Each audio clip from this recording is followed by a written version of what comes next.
Good morning, students. Welcome everyone. Rotuja, Archana. I hope I'm audible, guys.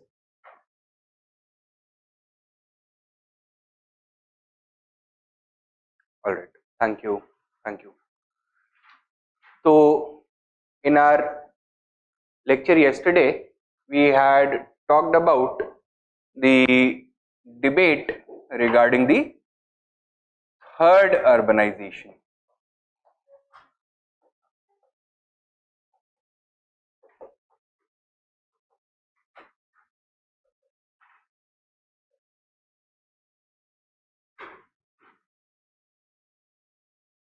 इसको जल्दी से recap कर लेते हैं. First of all, we had seen the views of K.M. Ashraf. What had he talked about? The cosmetic aspects of third urbanization, beginning with the Turkish rule in India. He had talked about the changing skyline of Indian cities. Secondly, Muhammad Habib had expressed a traditional Marxist view of the third urbanization. He had referred to it as the urban revolution of medieval India, which had led not only to the creation of new cities, the enlargement of existing cities, but also to the emancipation of the working classes. The idea of the urban revolution was rejected by Irfan Habib, who argued that since the Turks, at least in the earlier period, had remained confined to the cities, they had not been able to eliminate the greatest source of oppression for the working classes, that is the local rural nobility, that continued in place. So, no emancipation of the working class took place in reality. Rather, the spurt in urbanization, the spurt in urban growth was due to technological factors.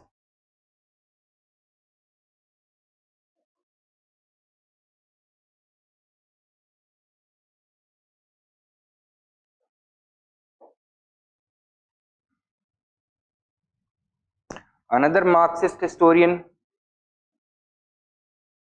Professor H.K. Naqvi,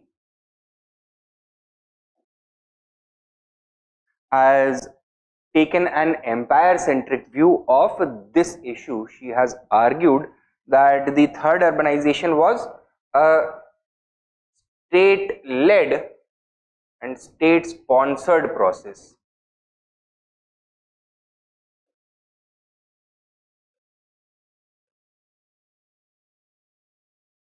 She argued that political stability was the most crucial factor which led to urbanization, and she has taken the case study of Ahmedabad to prove her point. However,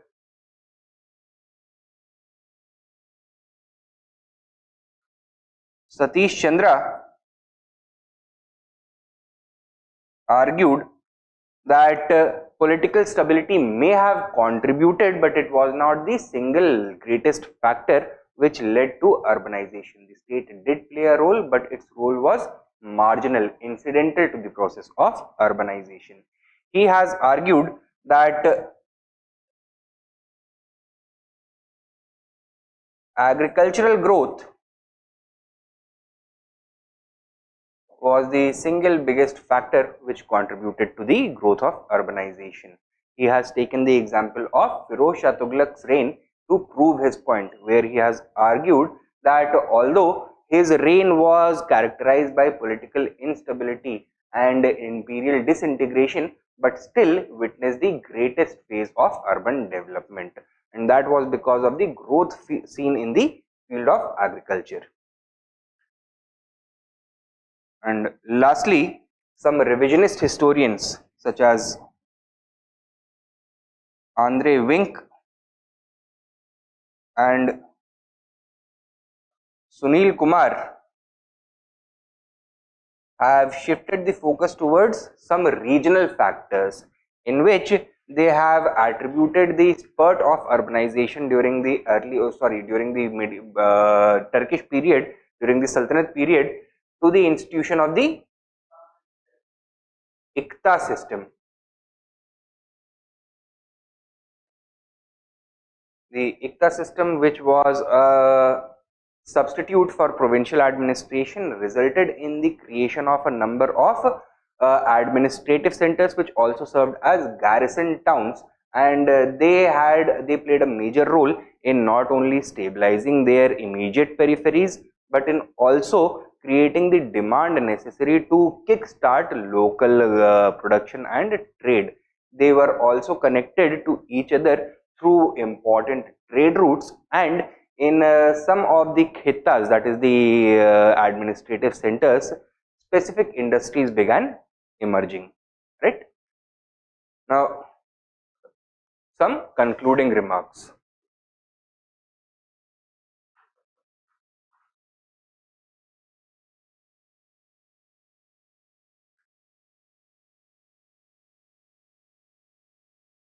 What do all of these historians assume regarding the situation of urbanization in India at the time of the establishment of the Delhi Sultanate?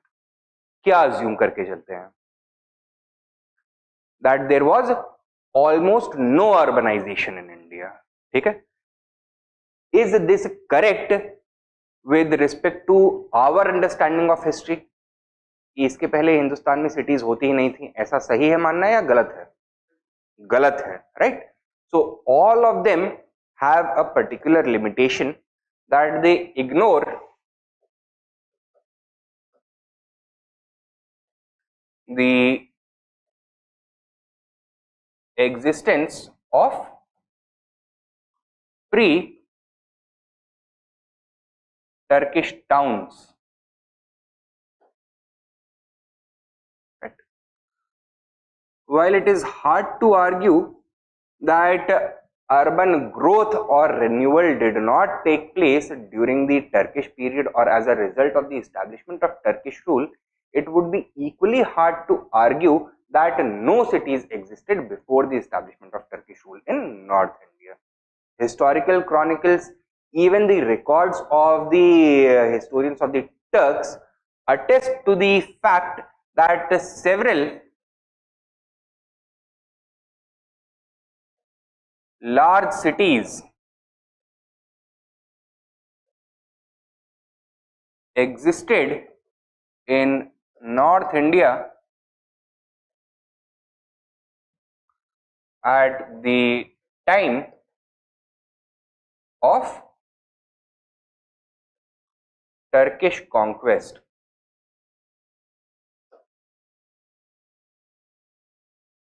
These include कुछ prominent pre Turkish cities के नाम बताइए. लाहौर,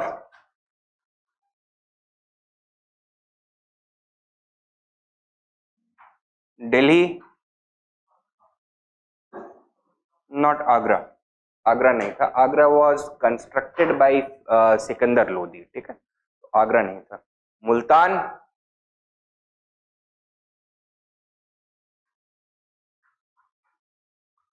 और बताओ.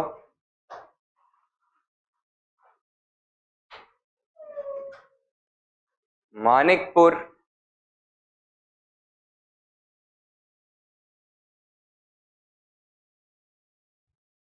Lakhnauti, etcetera. ठीक है, तो पहला पॉइंट आप ये लिख सकते हैं that a major limitation of the historiography surrounding this issue, a major limitation of the historiography surrounding this issue is that it largely ignores the existence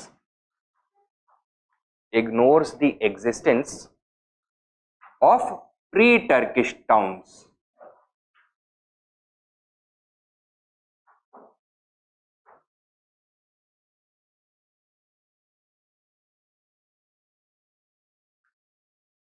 Sub point. Contemporary records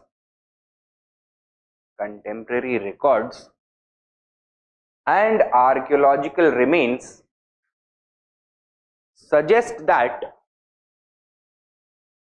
several large cities existed in North India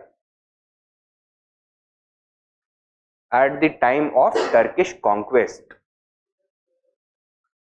Several large cities existed in North India at the time of Turkish conquest, including Lahore, Delhi, Multan, Manikpur and Lakhnauti, etc.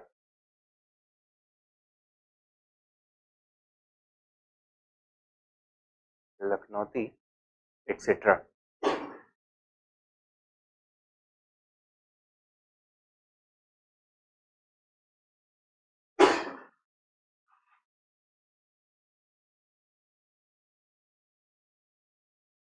Now, ये process of urban renewal in reality कब शुरू हुआ था? If you remember the debate regarding urbanization in early medieval age, तो कब से शुरू हुआ है?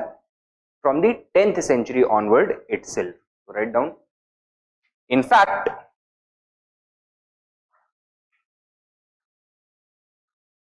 the process of urban renewal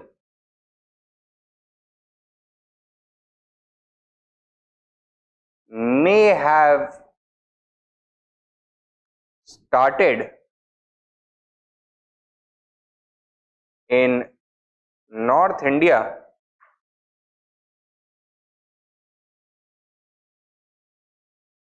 as early as the 10th century CE.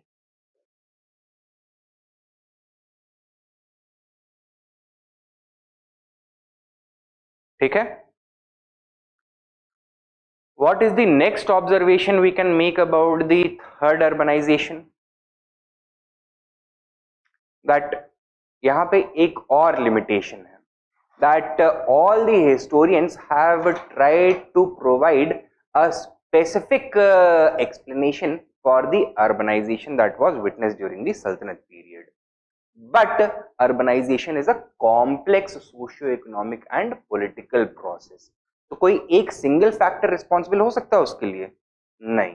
So none of the historians have tried to come up with a grand theory of urbanization which accounts for multiple factors being involved, which would have presented a more clear and accurate picture of urbanization during this period. Okay? Write down next main point.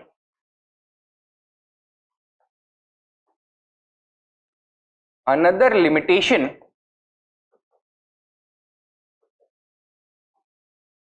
of these historians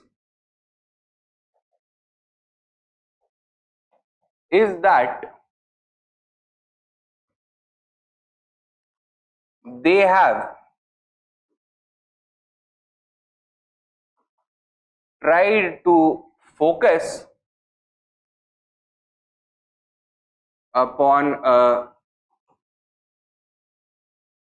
singular factor to explain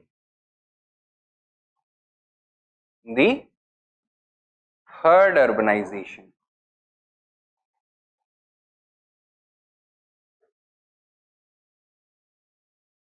Subpoint. Urbanization is a complex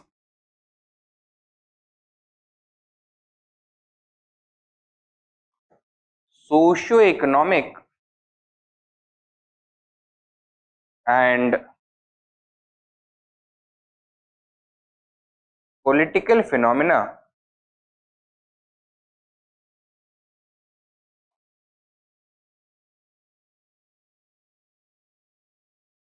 aided by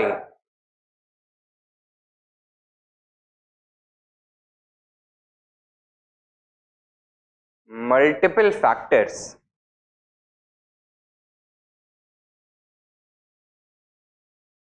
aided by multiple factors including social transformation,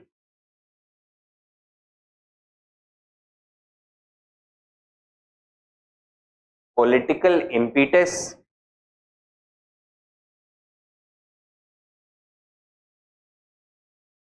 and the support of economic forces.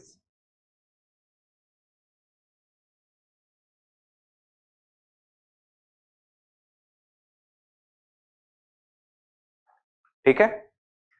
But what is one thing that all of the historians have accurately identified?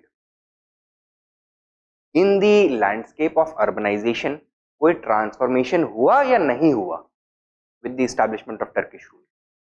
Change आया या नहीं आया? आया, जरूर आया. Although urbanization had already started taking place, it must be accepted that the establishment of Turkish rule accelerated the process of urbanization. Secondly, the cosmetic features of urbanization were drastically different as compared to the previous period. Urbanization not only took place at a much larger scale, but there was greater cohesion in the features of urbanization across North India due to the establishment of political unity. The incorporation of foreign elements and aspects in urbanization, the structures, the philosophy of urbanization, that was also visible.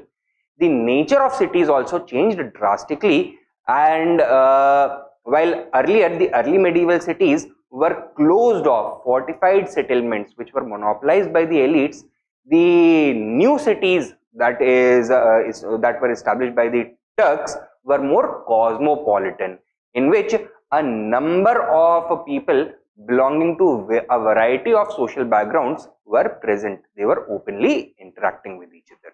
Okay? Write down next main point. At the same time, it must be recognized that the establishment of Turkish rule brought about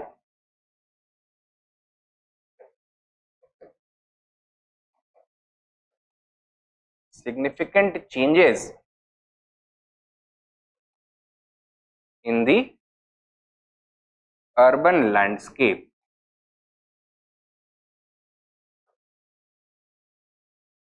Subpoint number 1. While the third urbanization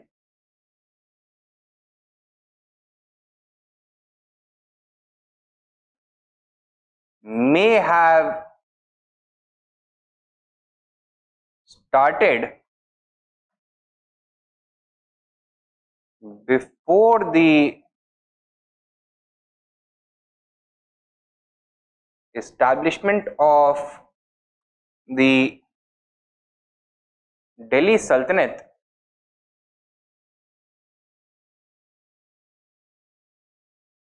it was definitely a Turkish phenomenon.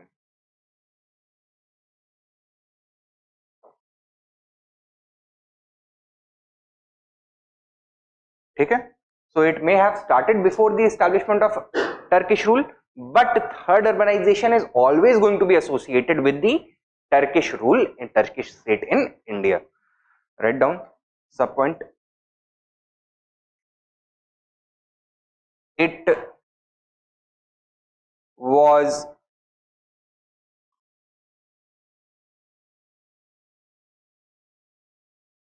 given a major boost by the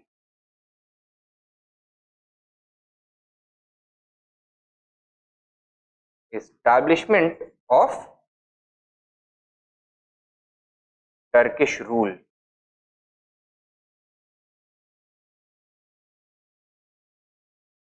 ठीक है.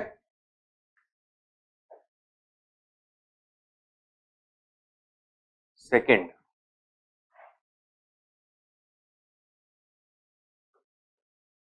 pre-Turkish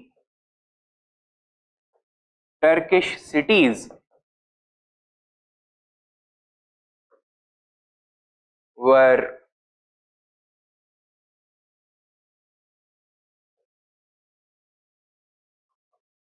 characterized by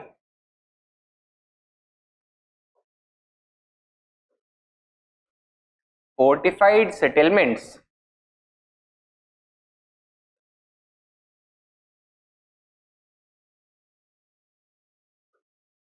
monopolized by the elites.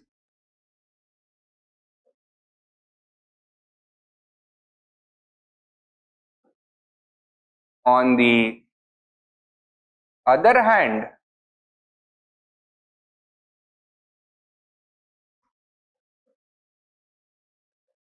Turkish cities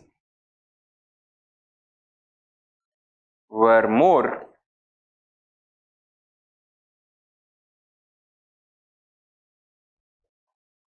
cosmopolitan. Number 3,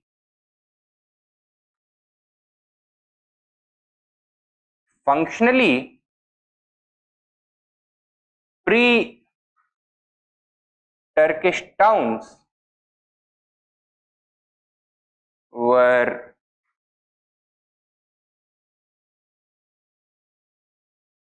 administrative and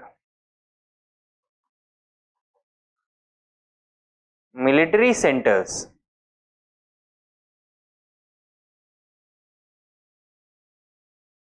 Subpoint. After the establishment of Turkish rule,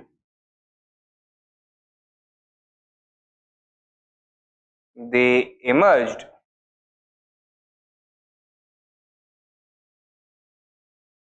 as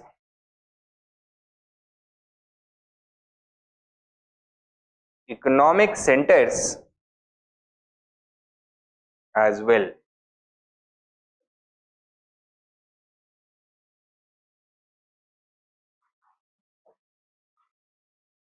Number 4,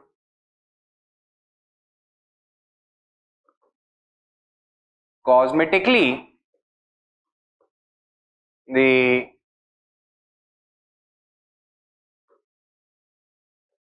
Turkish towns were very different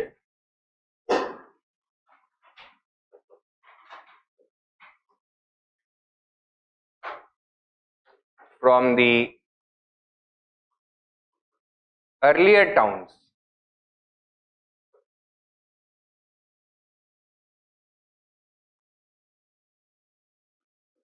The incorporation of Islamic elements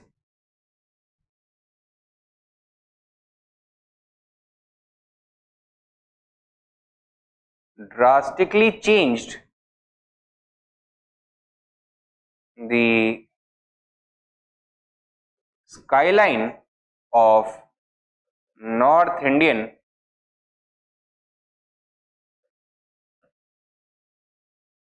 cities.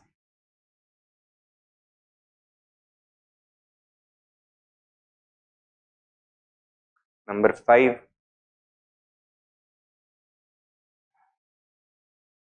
while the pre-Turkish towns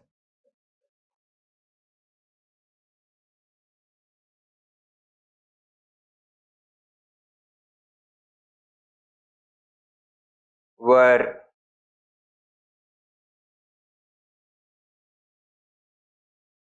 extremely diverse,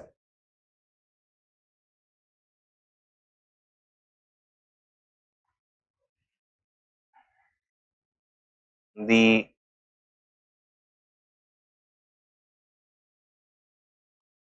establishment of political unity over North India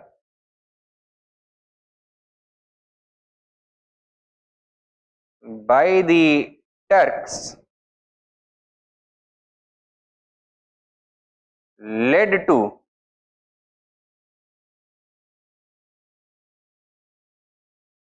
greater uniformity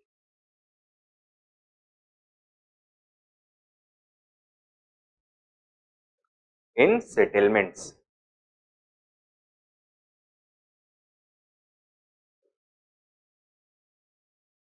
Greater uniformity in settlements.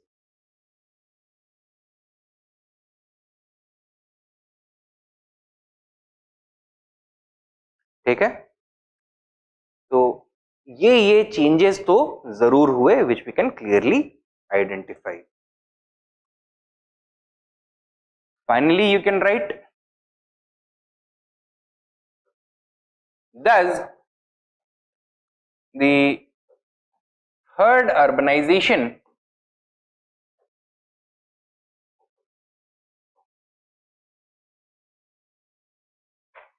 represents a distinct phase of historical development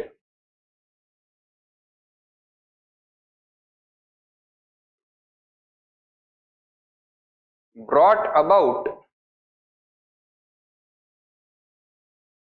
by the conjecture of multiple factors, brought about by the conjecture of multiple factors. Subpoint, similarly, it produced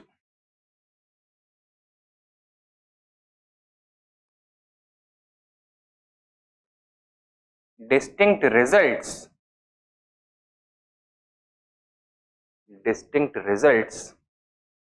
and carried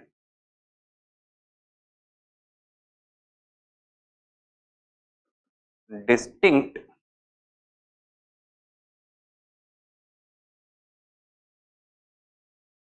characteristics.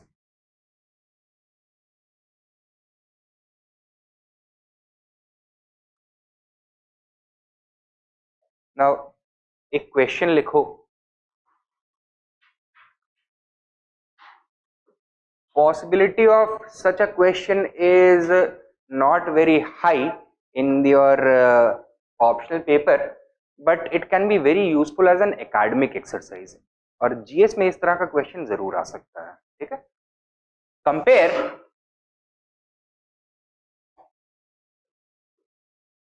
the features and process of the herd urbanization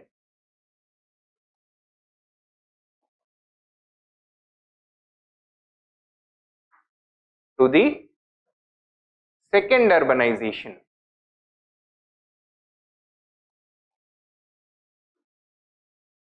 Of India.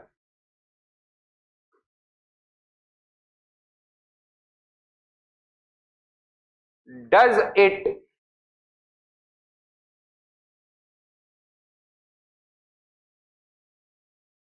represent a distinct phase of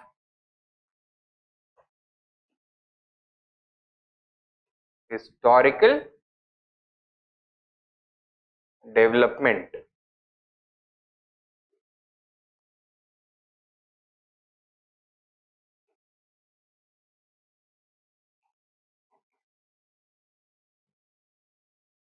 200 words, 15 marks.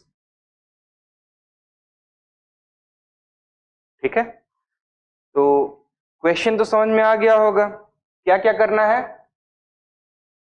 Second और third urbanisation के पीछे जो process था और उसके जो features हैं, we need to compare them, contrast them against each other, and second we need to make a pronouncement on whether the third phase represents a distinct phase of historical development or was it a continuation of the earlier pattern of urbanization. तो completely नया process था या फिर continuity के भी कुछ elements थे। ठीक है, तो पहले बताओ आप क्या एड्रेस करना चाहेंगे, क्या एड्रेस करना चाहिए, ये वाला पोर्शन या ये वाला पोर्शन? पहले प्रोसेस, फिर उसके बाद फीचर्स, एंड फिर उसके बाद this, whether it was a distinct phase.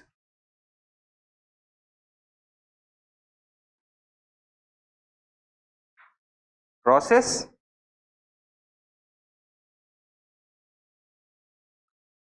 Features and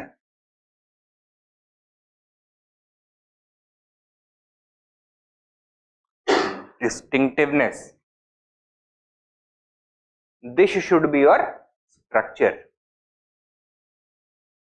process और फीचर्स में कुछ सिमिलैरिटीज होंगे और कुछ डिफरेंसेस होंगे। सिमिलैरिटीज को पॉइंट वाइज या पैराग्राफ फॉर्म में कर सकते हैं, जो डिफरेंसेस होंगे उनको टेबल के फॉर्म में, right? Second urbanization, third urbanization, and finally क्या बोलोगे? Was it a completely distinct process or were there also some features of continuity? ठीक है, so the third urbanization was characterized by the features of both change and continuity. अच्छा, पहले क्या mention करना चाहिए, features of change या features of continuity? पहले continuity mention करना चाहिए, so that in the end conclude करते समय फोकस इस पे रहे। ठीक है, so that in the conclusion you can say with conviction that it was a distinct phase of historical development.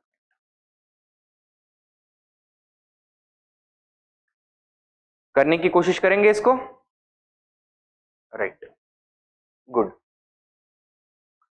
तो ये हो गया third urbanization and the historical debate surrounding it. Take down another question. Shed light on the historical debate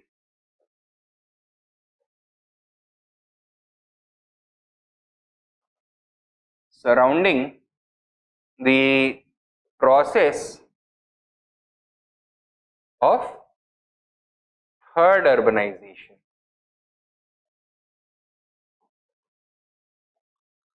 Stop. Was it really an urban revolution?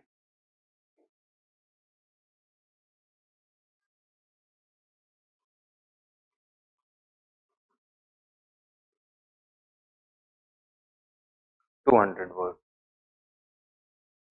इससे मिलता जुलता question UPSC पूछ चुका है एंड इस तरह के क्वेश्चंस आने की पॉसिबिलिटी भी है, राइट। तो where are you going to begin your answer from, on which note are you going to start your answer? अरे हिस्टोरियोग्राफी को डिस्कस करना है लेकिन फोकस किसके ऊपर होना चाहिए, whether it was an urban revolution or not। तो सबसे पहले तो आपको इंट्रोडक्शन में बताना पड़ेगा that the idea of urban revolution was given by Mohammad Habib.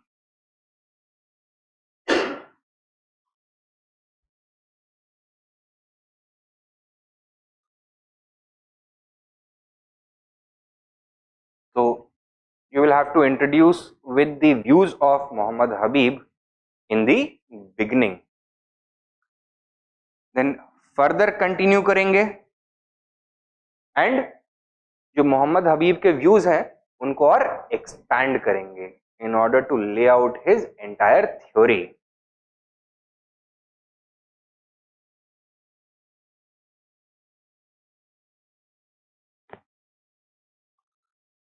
Following that, limitations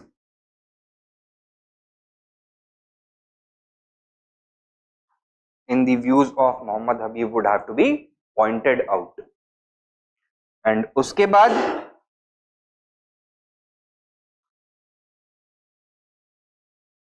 alternative explanations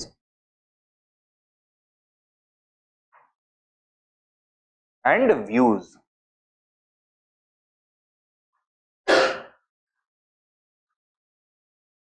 in alternative explanations और व्यूज में सबसे पहले हम किसको डिस्कस करेंगे, the views of Irfan Habib. फिर उसके बाद आपको जिस ऑर्डर में डिस्कस करना है, हामिदा खातून नकवी को, सतीश चंद्रा को, आंद्रे वेंकन, सुनील कुमार एटसेट्रा, उसको आप मेंशन कर सकते हैं। That is going to be in accordance with your wishes. And finally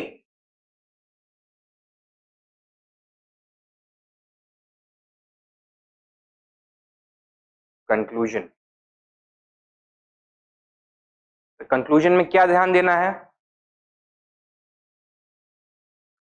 first of all you need to provide a neat way of tying up the entire historiographical debate। ठीक है, तो उसके ऊपर आपको कुछ रिमार्क्स करने होंगे।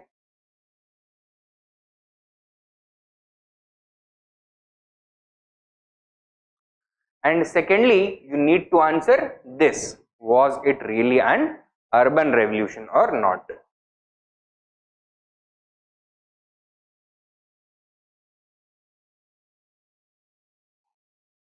तो one sample conclusion you can write, लिखो, on the basis of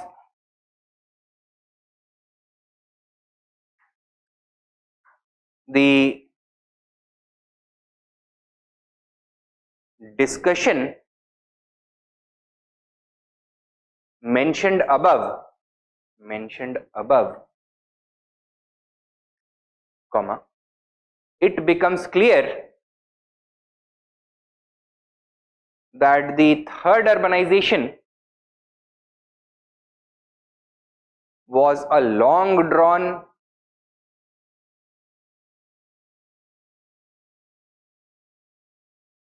complex phenomena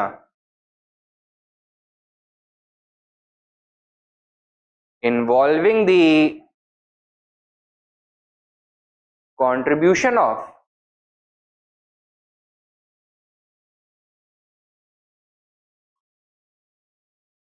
multiple socio-economic and political processes or factors, multiple socio-economic and political factors, full stop। Although it significantly transformed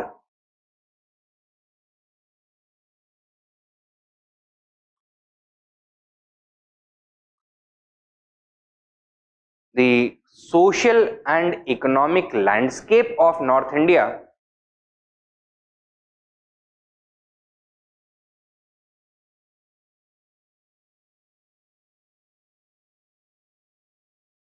comma, it falls short of being a true revolution, a true revolution, since it was unable to fundamentally change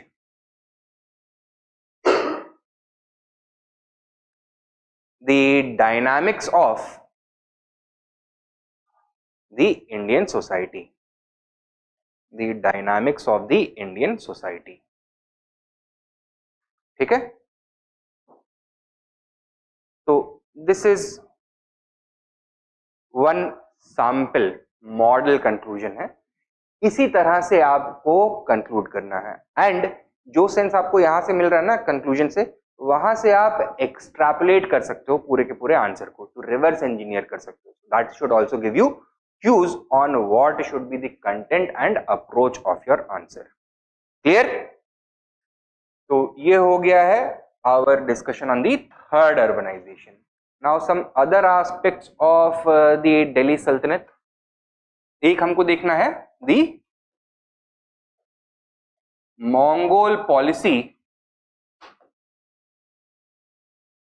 of the Sultans.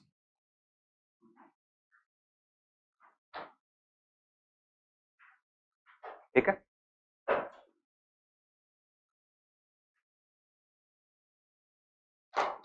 Now,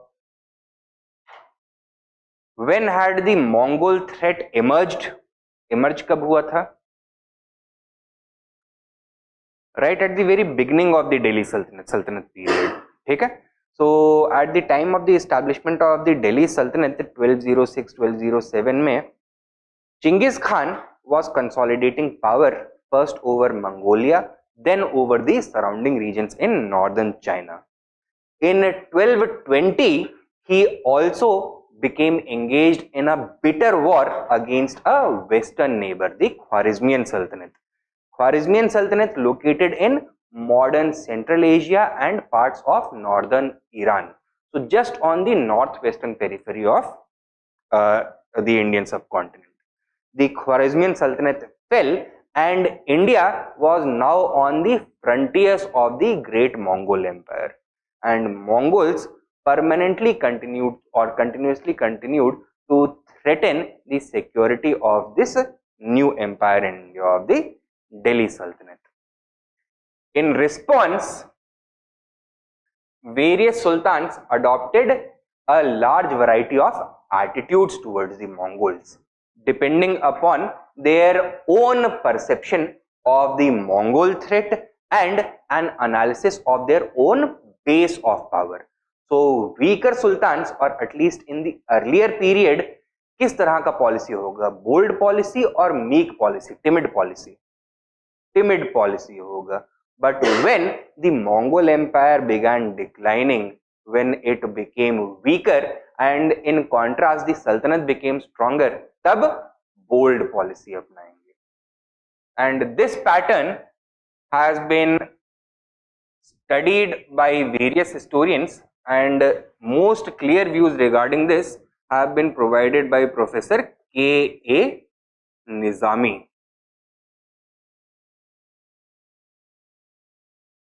Who has divided the Mongol policy of the Delhi Sultans into 3 stages. Beginning with the policy of aloofness or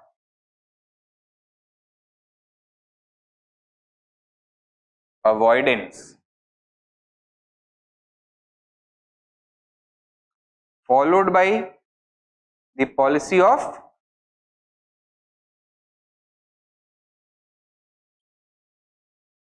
appeasement, and finally The policy of resistance. Rulers associated with each of these stages.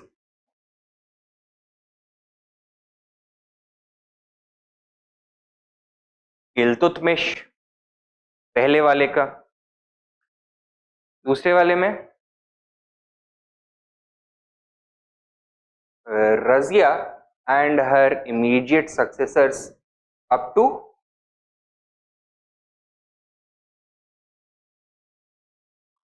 Nasiruddin Mahmud, who was the Sultan before Balban, and policy of resistance from Balban onwards. Balban,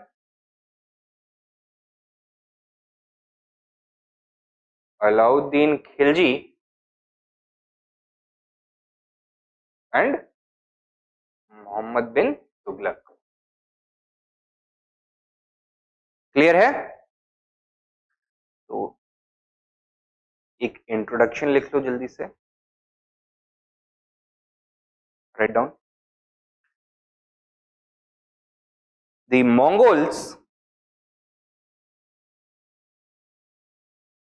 emerged as a prominent threat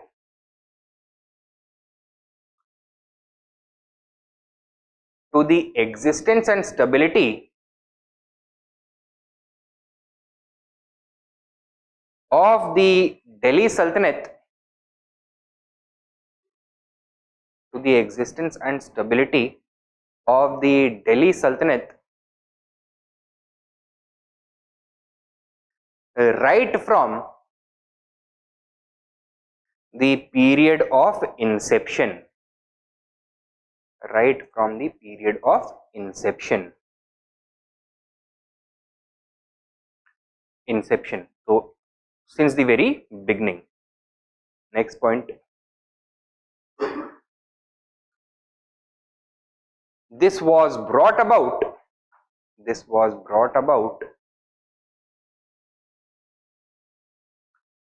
by the victory of Chinggis Khan,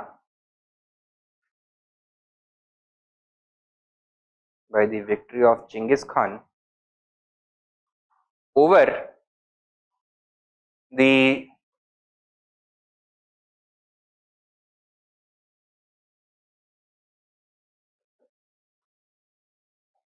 Khwarezmian Sultanate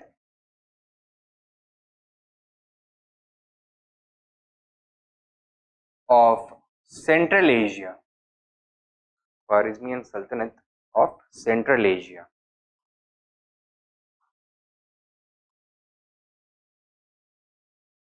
Subpoint. With the establishment of Mongol control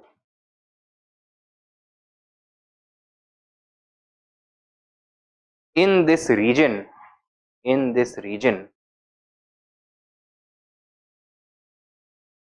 comma, the northwestern frontier of the newly established Sultanate,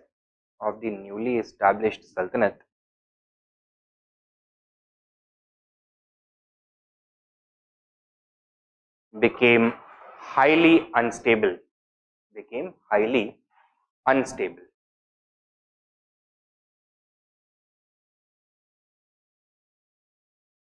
Next point, main point.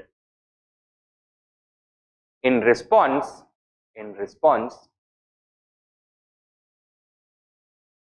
the successive rulers of Delhi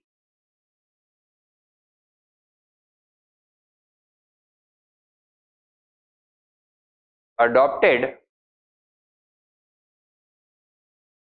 an evolving Mongol policy,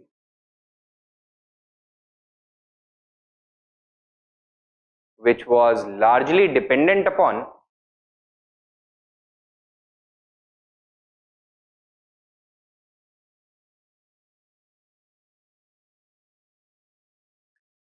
the equilibrium of power between the Mongols and the Sultanate.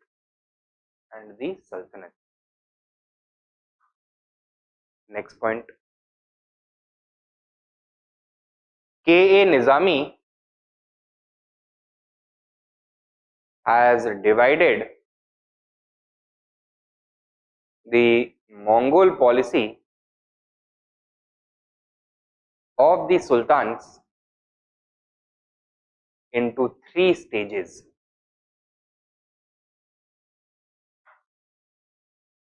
Number 1, the policy of aloofness or avoidance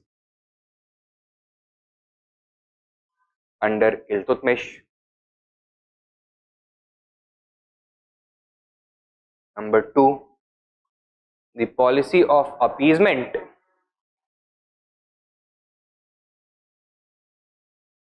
under the Razia to Nasiruddin Mahmud. And number 3, the policy of resistance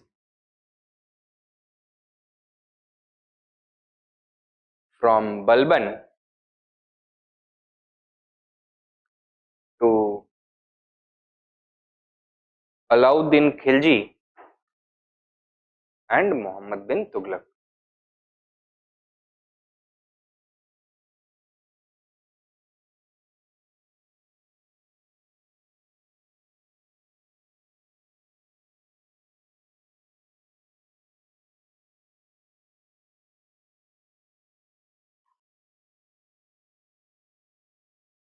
First of all, पहला phase, policy of aloofness or avoidance under Iltutmish.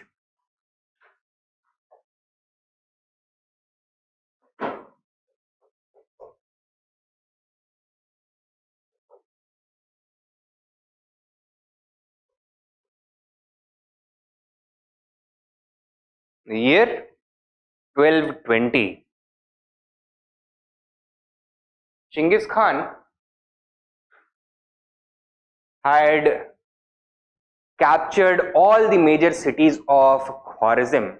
He had driven away the Sultan, who fled to the Caspian Sea and died on a small island in the Caspian Sea. ठीक है, तो वहां भाग गया था, वहां पे खत्म भी हो गया. The Khwarizmian crown was passed to his son Jalaluddin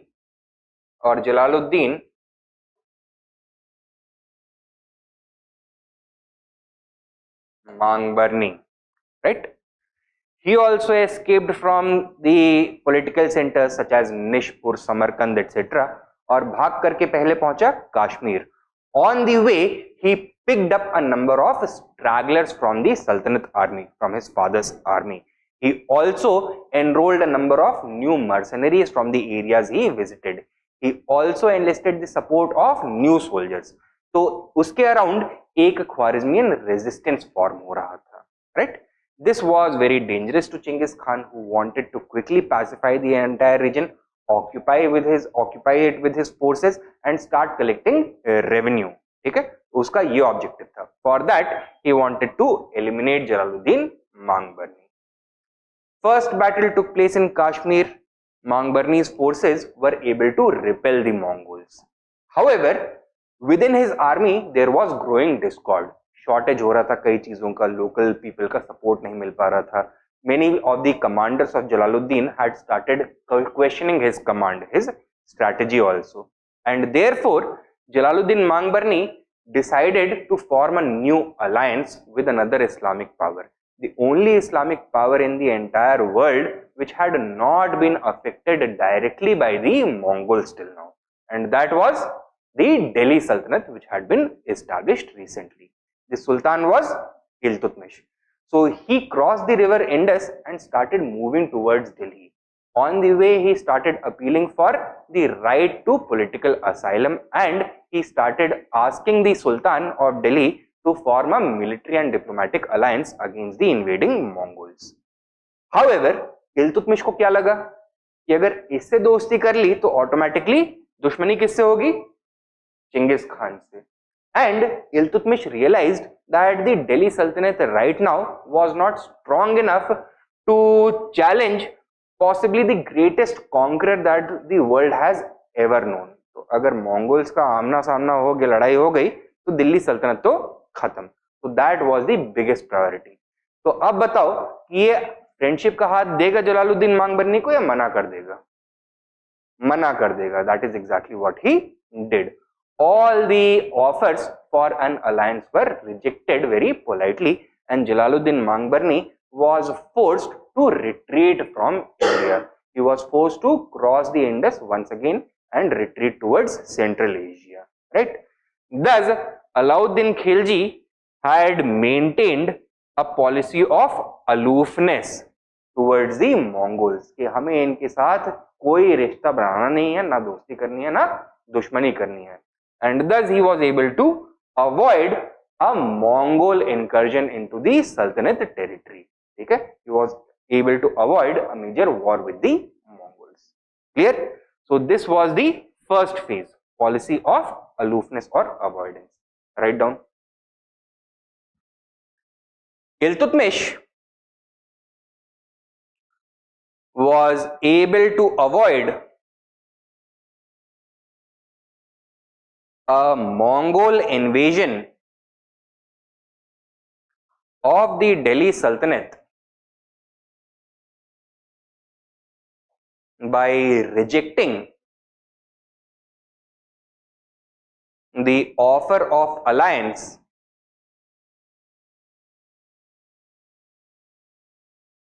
with the Khwarezmian crown prince Jalal al-Din Mangbarni,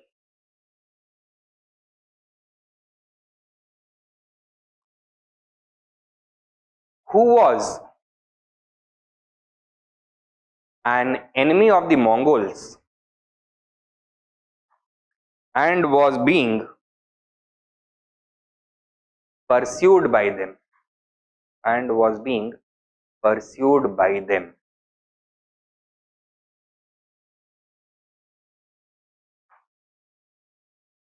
Full stop.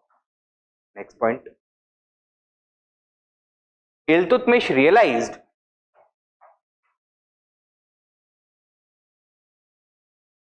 that the Delhi Sultanate was neither strong enough nor had the stability to withstand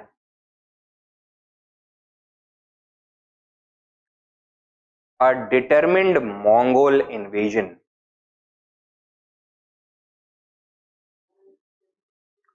Or stable enough to withstand, neither strong enough nor stable enough to withstand a determined Mongol invasion.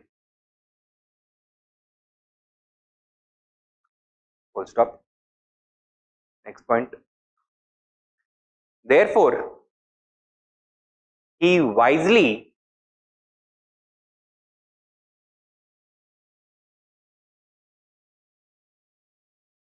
asked Jalaluddin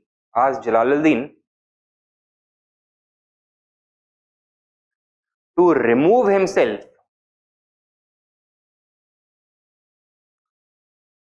from the Sultanate's territory.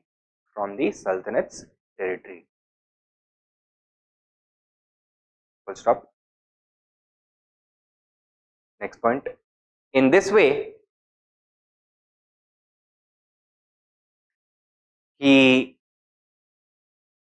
prevented, or sorry, not prevented, he denied the Mongols with an opportunity.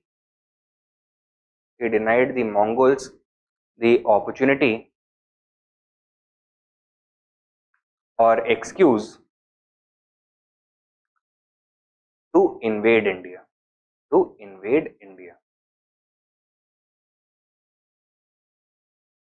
ठीक है? In contrast, what happened to the west of the Khwarezmian Sultanate? Armenia में, Iraq में, Syria में वहां के rulers ने भी same policy अपनाया टुवर्ड्स द मंगोल्स? नहीं अपनाया. All of them came to the end of Khwarezm and all of them perished. All those regions right up to Kiev, all of them were captured by the Mongols during the reign of Genghis Khan himself, because they had not adopted the policy of aloofness or avoidance. Write down next point. In contrast, the other rulers on the periphery of the Khwarezmian Empire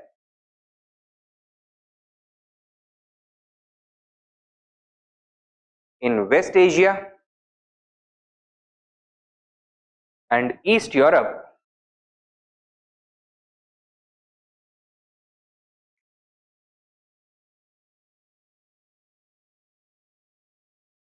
got engaged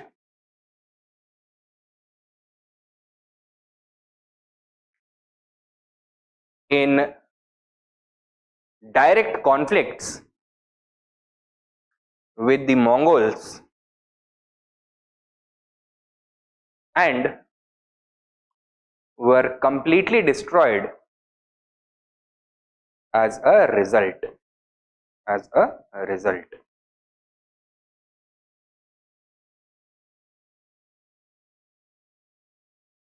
Okay, and it is because of this that even today Indians should owe a great debt of gratitude to Iltutmish, that he was able to prevent the painful fate that the Mongols visited upon the other peoples of the world to Indians. ठीक है, कि वो नहीं करने दिया, वो नहीं हो पाया. सेकेंड फेज क्या है?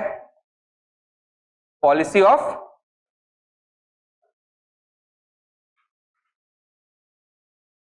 appeasement, visible during the reigns of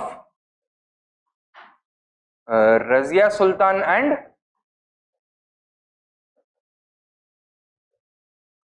Nasiruddin Mahmud.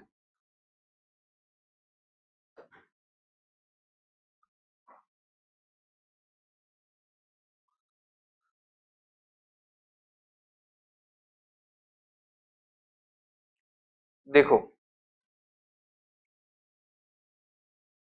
politically and militarily speaking, what did this phase represent, or what did the reigns of Razia and Nasiruddin Mahmud represent for the Sultanate? Were these periods of great strength or instability, weakness, instability? A lot of political chaos was going on. Therefore, priority for the rulers was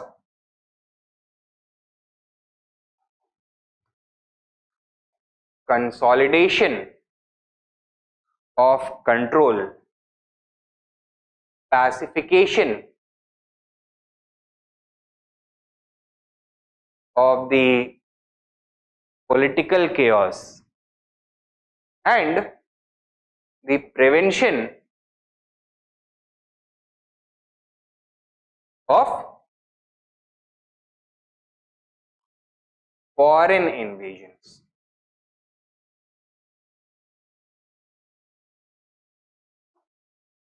दौर वैसे ही बहुत ज्यादा दिक्कतों का था और पंगे नहीं ले सकते थे. They could not have afforded that. This was the priority for the Sultanate. On the other hand, what was happening in the Mongol Empire? Genghis Khan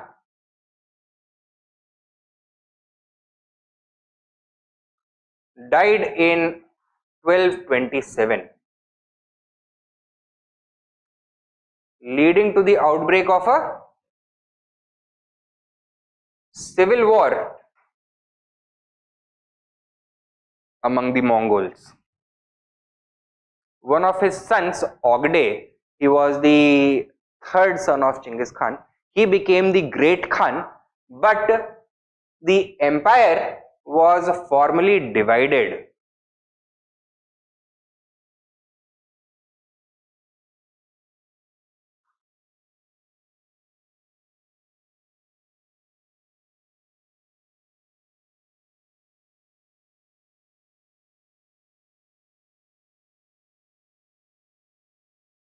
So division of the Mongol Empire had taken place. Out of the single unified great empire of Genghis Khan, 5 smaller empires had emerged. ठीक है, जो Persia और Central Asia वाला region था, over there a new Mongol khanate emerged known as the Il Khanate. ठीक है, तो उसका नाम इल खानेट था. ऐसे ही एक गोल्डन होर्ड था, एक चागटाई खानेट था, एक I am remembering the other names, मतलब एक जो युआन रीजन था, चाइना था, right, and one was inner Mongolia, right. तो 5 हिस्से हो गए उसके. And although the civil war had subsided for the time being, ये जो डिवीजन था it had permanently altered the priorities of the Mongols. Now they were no longer interested only in expansion, rather उनकी अब priority क्या हो गई? Consolidation and internal competition, right. So all the rulers of the new khanates, the new empires which emerged out of the great empire of Genghis Khan, they were trying to outdo each other and establish their own supremacy. ठीक है, तो the empire earlier was outward looking, now it became inward looking. Clear? तो Mongols के लिए क्या priorities हुई?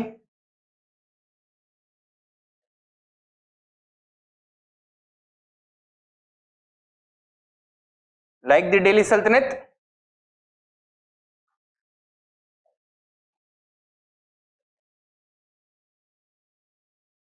consolidation of control. ठीक है. However, जो Mongol society था, what were its roots? Was it a settled society or a tribal society? Tribals थे, right? And Mongol army में there was a clear relationship between the ruler and the commanders, risk and reward का.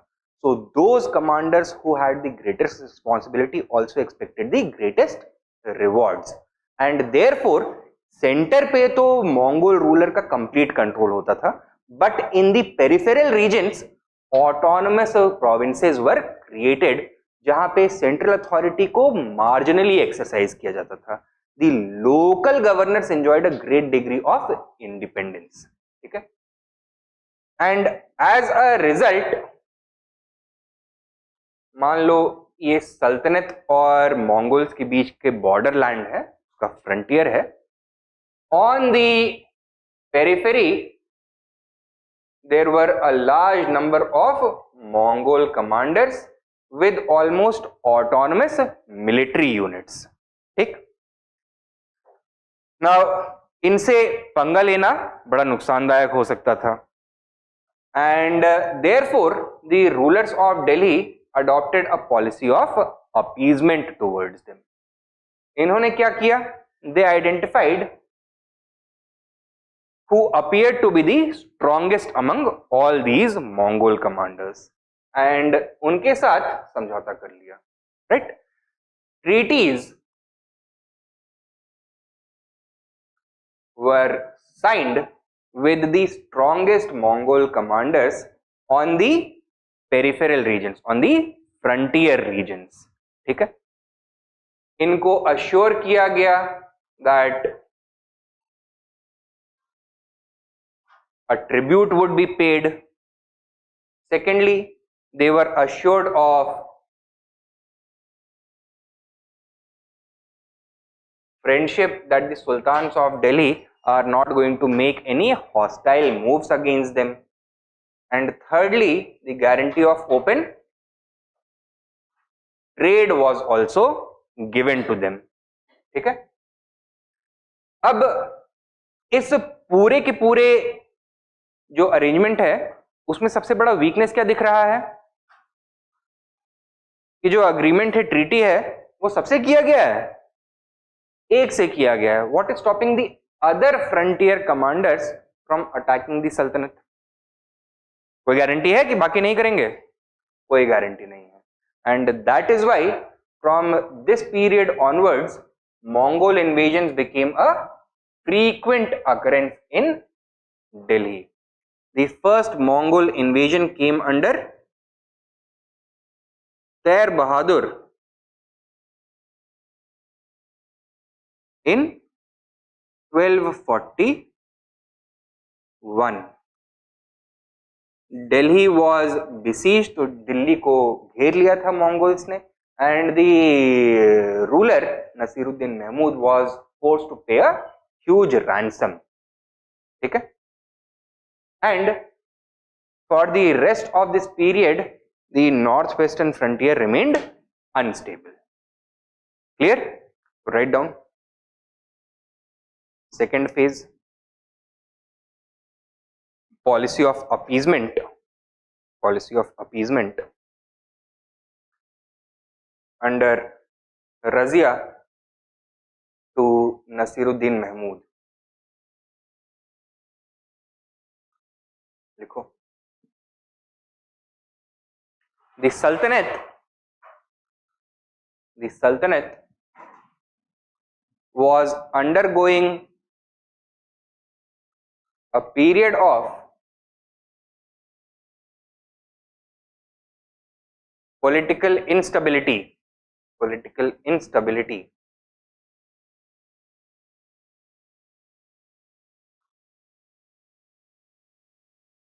Full stop. Therefore, the priorities of the sultans were to consolidate control,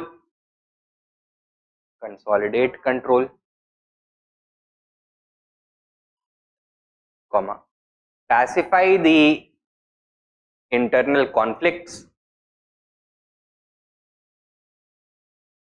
and prevent internal conflict and prevent any external conflict.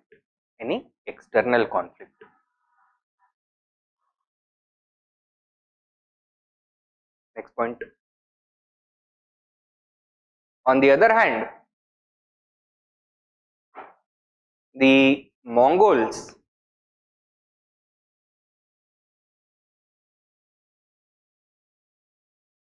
were also experiencing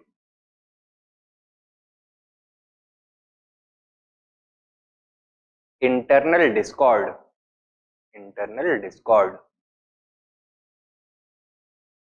Full stop. The Mongol Empire had been divided into 5 parts after the death of Genghis Khan. 5 parts after the death of Genghis Khan, and its rulers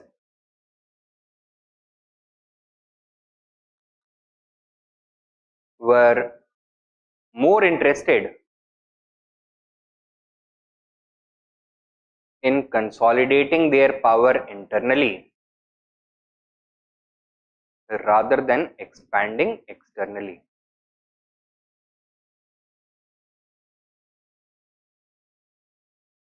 Full stop. Expanding externally. Next point. Therefore, the responsibility of external expansion had largely fallen to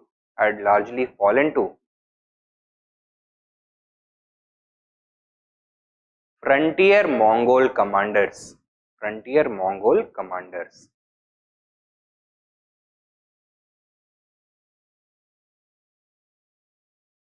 अगला main point लिखो.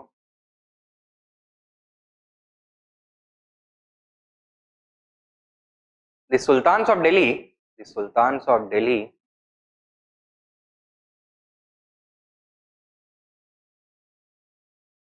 entered agreements with the most powerful Mongol commanders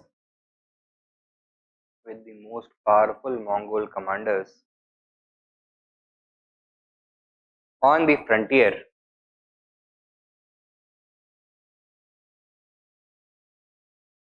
promising them tribute, friendship,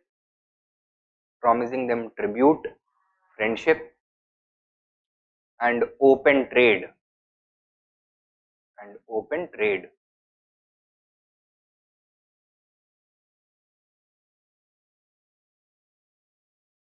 Full stop. The point. However, this policy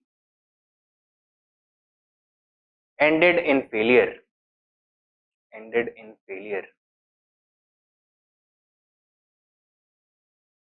Because there was no guarantee that other Mongol commanders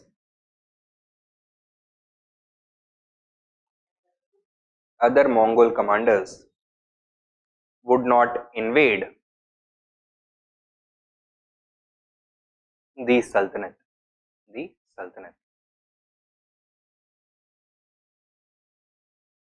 Next point.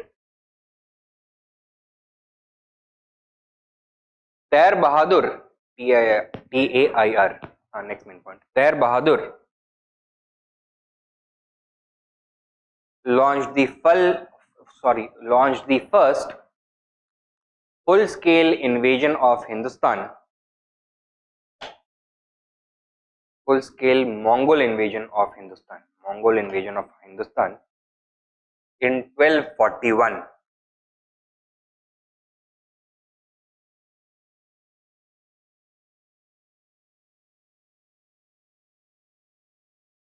Laying siege to Delhi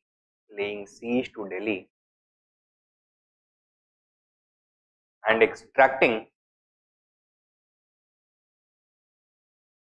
a heavy ransom from the Sultan.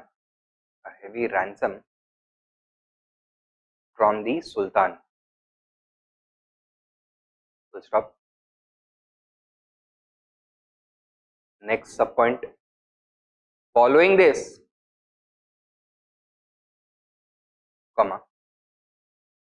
Mongol invasions became a regular affair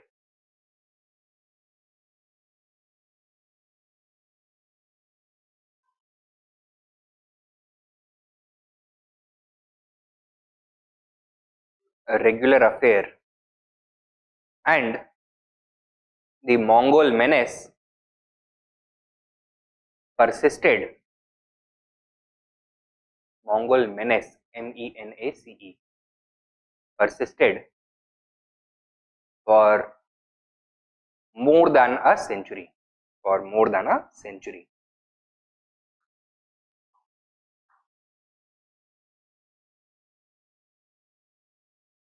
ठीक है.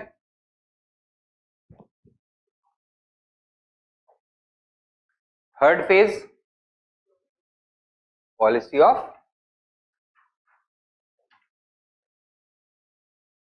resistance. From Balban onwards.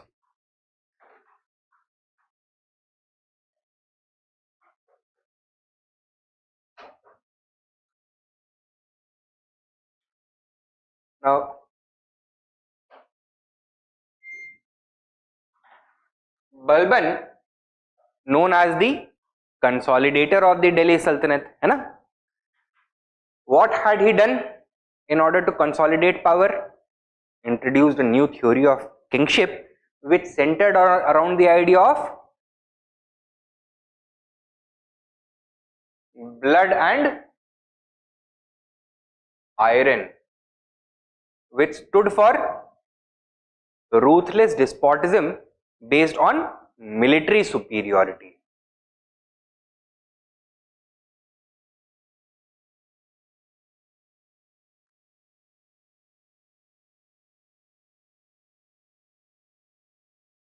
And in pursuit of military superiority, he conducted some important reforms, such as the introduction of a large permanent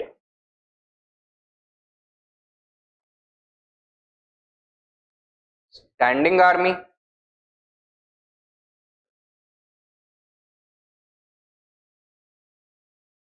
the creation of a new department of military administration,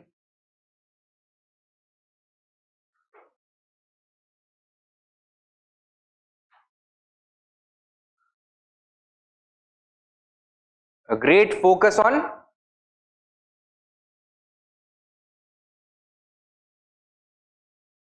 discipline in the army, and an emphasis upon maintaining operational security, that is military secrets को बहुत ज़्यादा तवज्जो देने लग गए अब.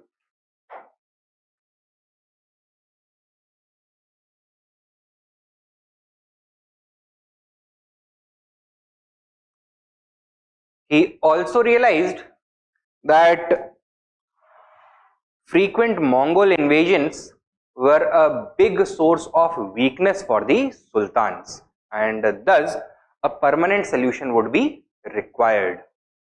Therefore, he adopted a two-pronged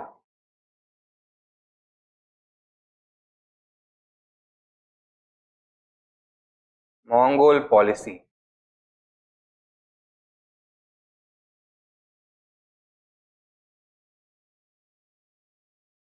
एक pillar diplomatic था, दूसरा पिलर मिलिट्री था. Diplomatically, what did he do? He sent ambassadors and spies to the courts of all Mongol kings and commanders, so that he could receive regular reports and he would be well prepared to meet any Mongol invasion. Military response क्या था? The fortification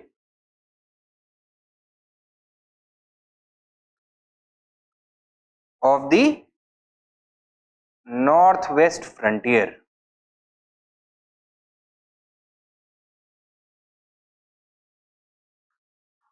Two defensive lines of forts were created by him between the Mongol region and Delhi, so that the Mongol forces would be stopped on the outskirts of Delhi in the Punjab region and they would not be able to advance further.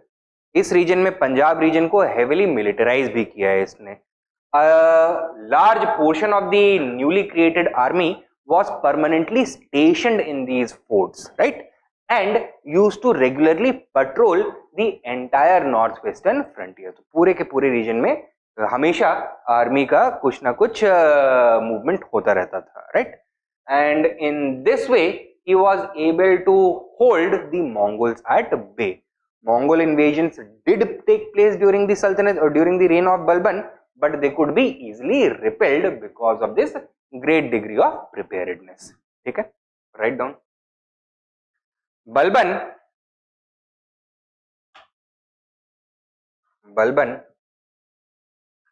was the first Sultan of Delhi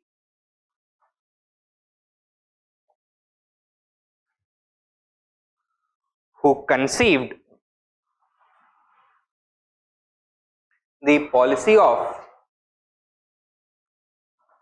resisting the Mongols. Resisting the Mongols.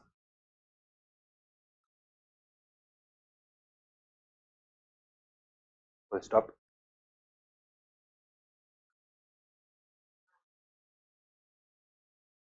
He understood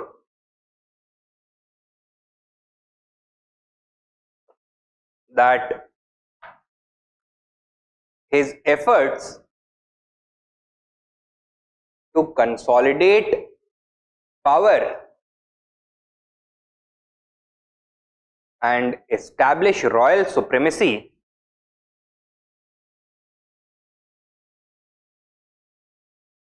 would remain unsuccessful till the Mongol threat was neutralized.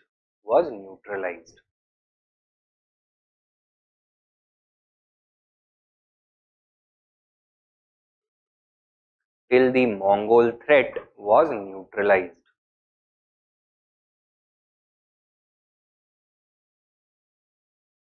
ठीक है,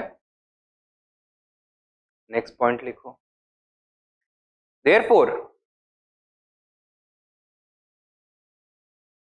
he carried out significant military reforms by raising a large standing army,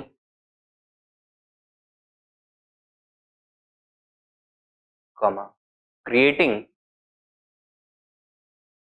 a new department of military administration,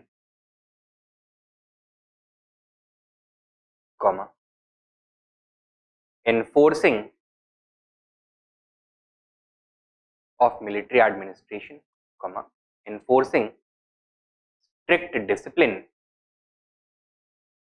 and prioritizing operational security.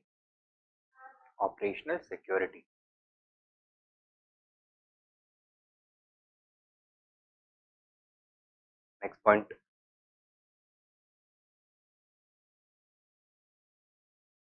Towards the Mongols, he adopted a specific two-pronged approach which involved he adopted a specific two-pronged approach which involved 1 and 2. Number 1,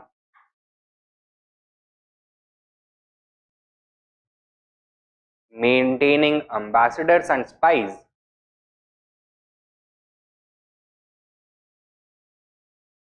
in Mongol controlled regions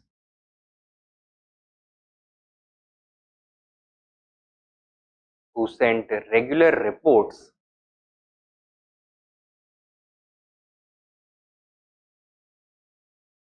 about any suspicious movements.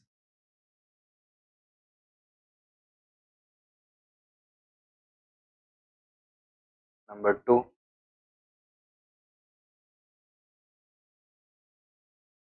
the region of Punjab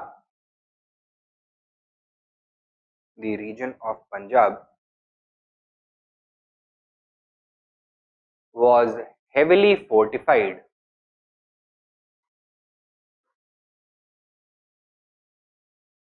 and militarized.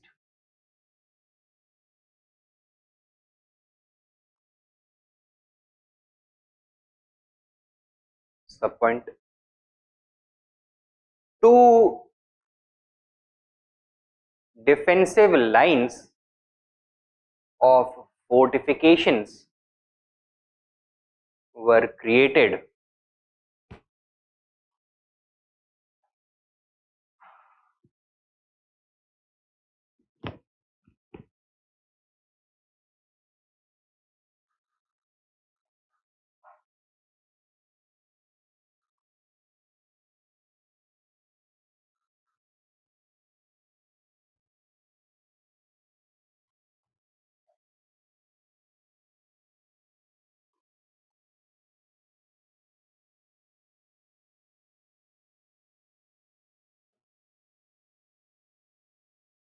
two defensive lines of fortifications were constructed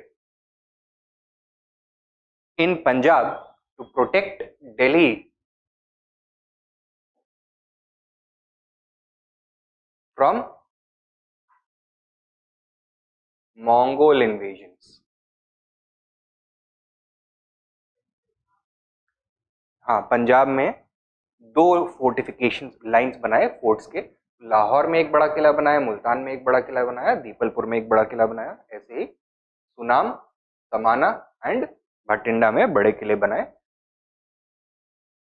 so that any Mongol invasions would be stopped here.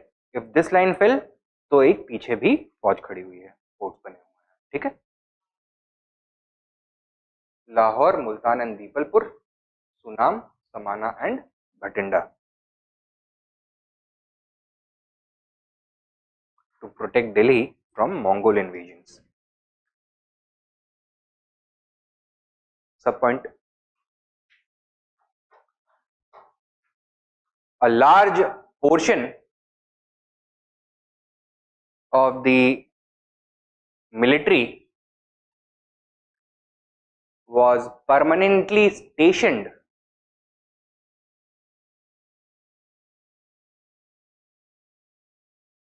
in these forts, in these forts, in these forts, and command was entrusted to the most capable and trustworthy commanders. Most capable and trustworthy commanders.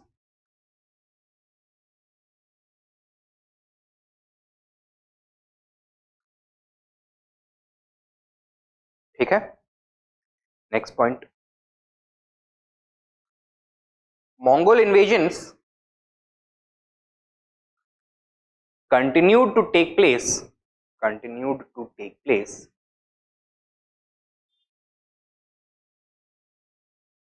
but could not succeed,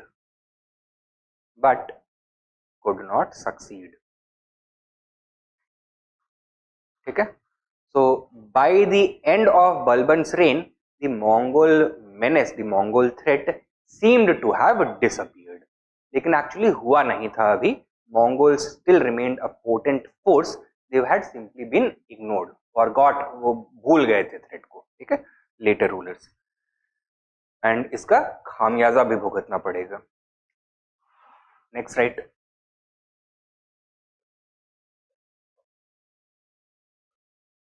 Alauddin Khilji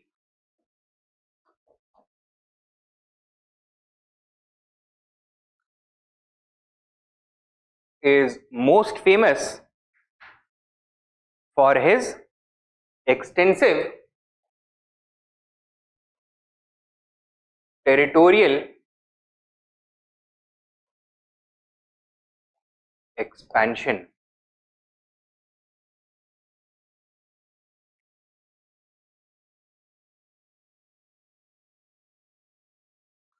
Full stop.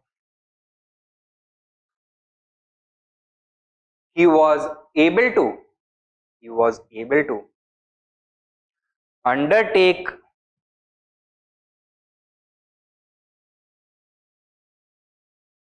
ambitious conquests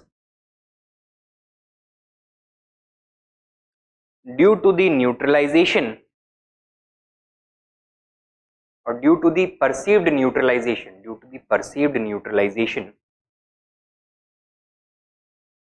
of the Mongol threat,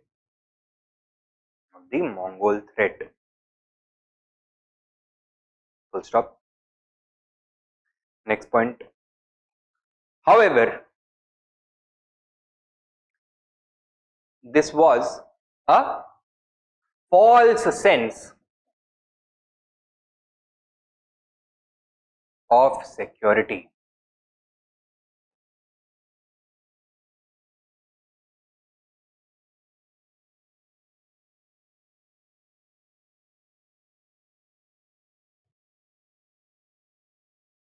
क्या mistake किया था इसने? He had made the mistake, write down, he had made the mistake of neglecting the northwest frontier.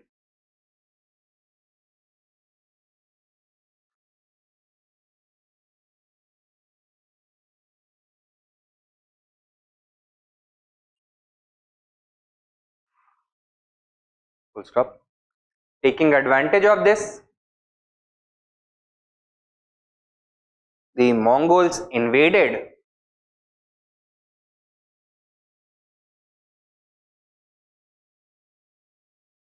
and reached Delhi in 1299.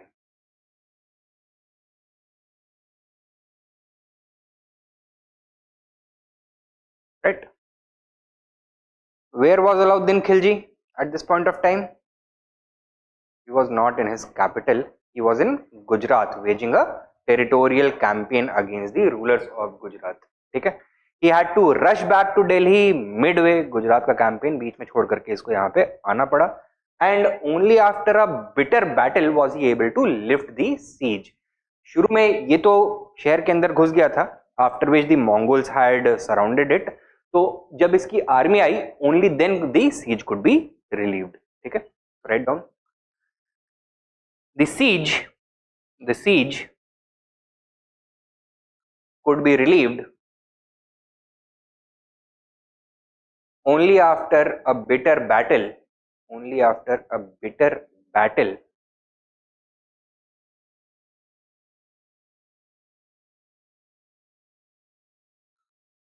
when the army returned from Gujarat. ठीक है? So following this, the Mongols returned, but they did not return permanently. बार बार घूम करके आते रहे attack करने के लिए. The reign of Alauddin Khilji witnessed as many as 7 Mongol invasions.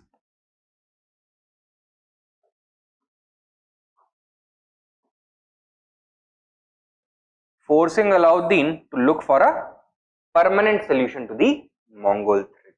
Write down next point. The Mongols invaded the Sultanate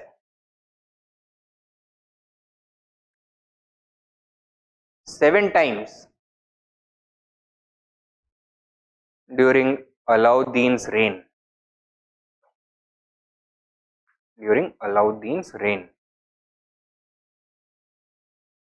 Forcing him to take drastic steps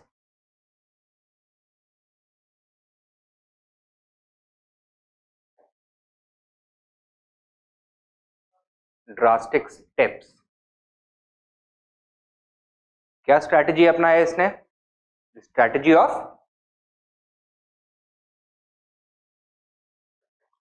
offensive defense.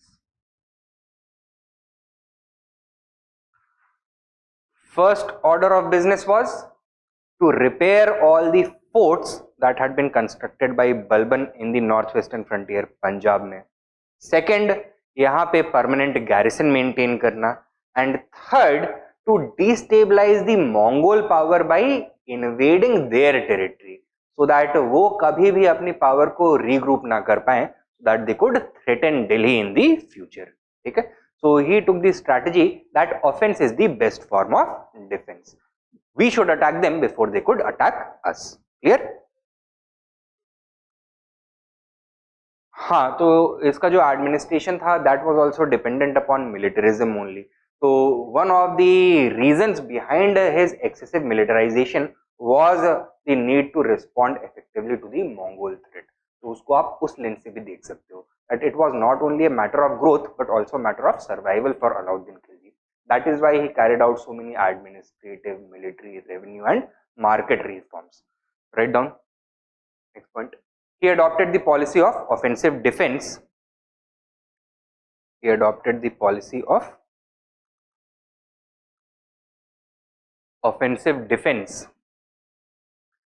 Subpoint.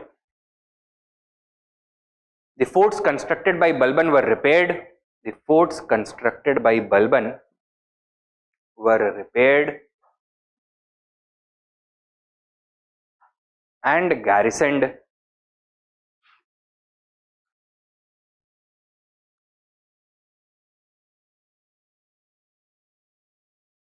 Next point. Drastic reforms were initiated to strengthen the military. Drastic reforms were initiated to strengthen the military.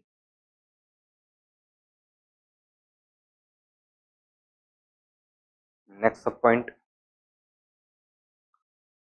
Regular raids were conducted. Raids were conducted into the Mongol borderlands.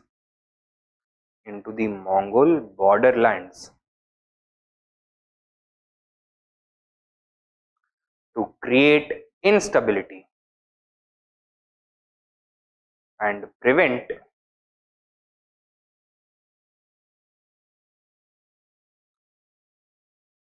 a major invasion force from gathering.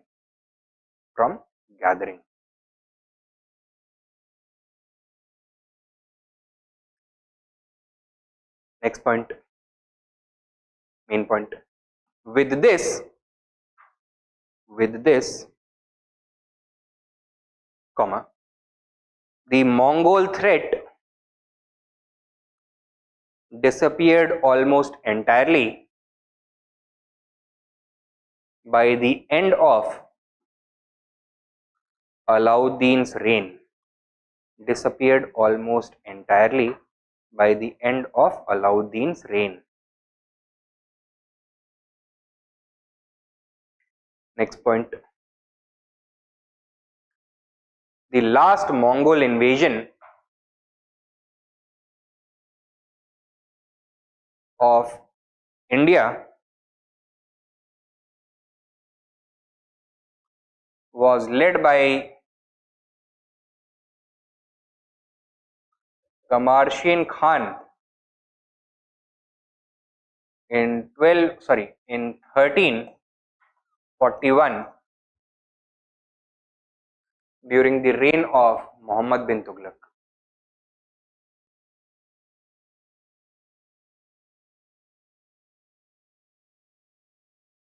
During the reign of Muhammad bin Tughlaq. Full stop. The Mongols were repelled after reaching the outskirts of Delhi. The Mongols were repelled after reaching the outskirts of Delhi and never attacked again.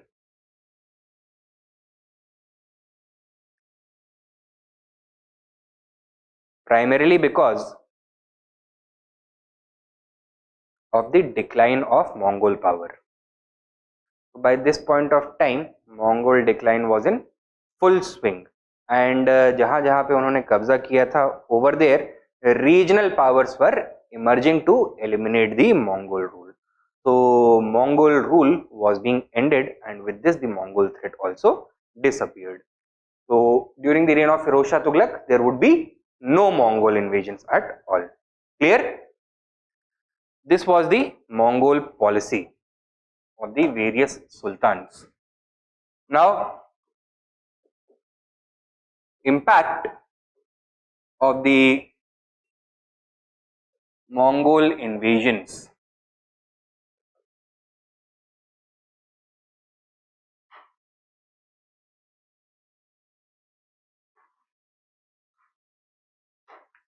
तो बताइए क्या impact पड़ेगा इसका? Is it going to have any political impact? Administration के ऊपर कोई impact? Economy के ऊपर कोई इम्पैक्ट? सोसाइटी के ऊपर कोई इम्पैक्ट, कल्चर पर, उस पर भी इम्पैक्ट पड़ेगा। ठीक है, देखो मंगोल्स आए कहां से, मंगोलिया से। They invaded the whole of Central Asia and West Asia. तो वहां से लोग भाग करके कहां जाएंगे, Central Asia West Asia Persia Arabia से लोग भाग करके कहां जाएंगे, एक दूसरे इस्लामी ममालिक में, right, that is the Delhi Sultanat. तो it led to the influx of a number of Islamic intellectuals into India. तो इंडिया में जो इस्लामिक कल्चर का ग्रोथ है उसको एक पुश मिला because of the crisis brought by the Mongols in western and central Asia. तो इसके लिए जो इसकी वजह से जो इस्लामिक गोल्डन एज अभी तक सेंट्रल और वेस्ट एशिया में एक्सपीरियंस हो रहा था, that suddenly came to India and Delhi became the cultural center of the entire Islamic world. Continued to remain so till the end of the 14th century, till the invasion of Amir Timur. ठीक है, तो इस तरह से culture के ऊपर भी impact हुआ। Write down the Mongol invasions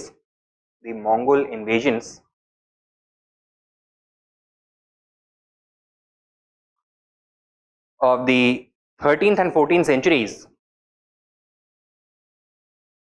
represent a major disruption of world history.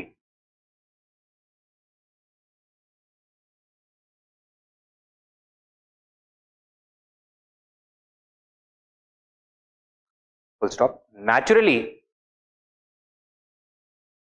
they also had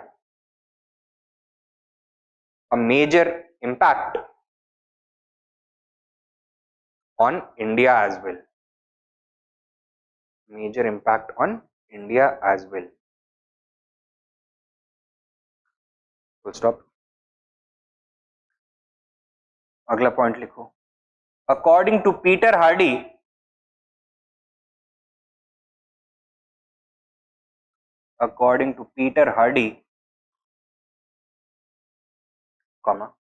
the Mongol invasions deeply affected the polity of the Delhi Sultanate.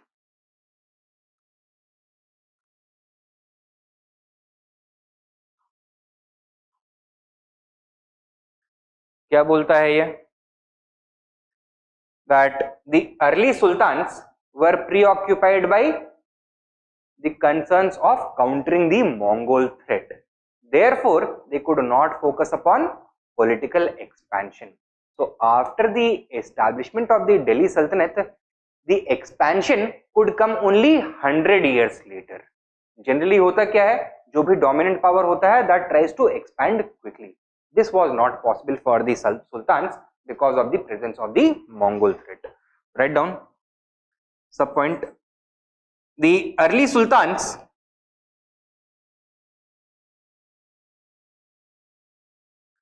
remained preoccupied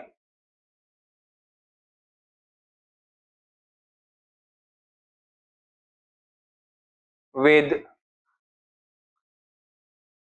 the Mongol threat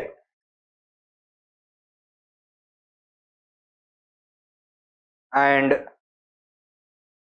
could not attempt further territorial conquest and expansion. Further territorial conquests and expansion.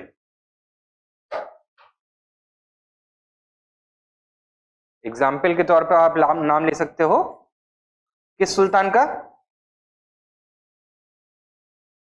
Balban.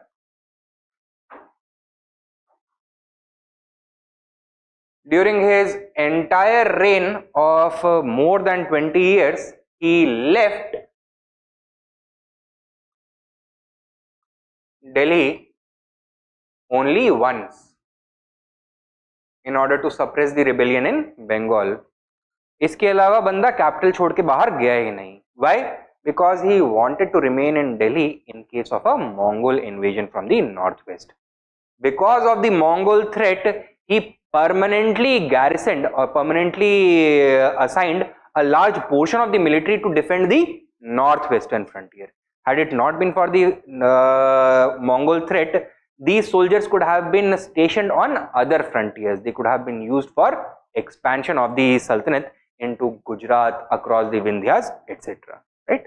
Write down example. Balban, who left his capital only once to suppress the rebellion in Bengal,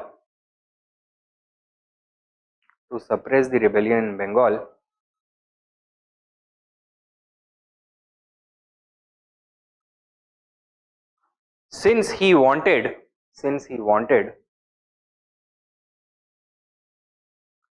to be well prepared to counter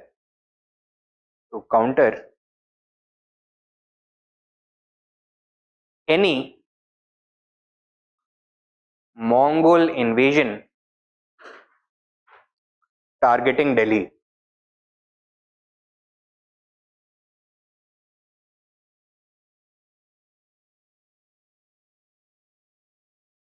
Next point.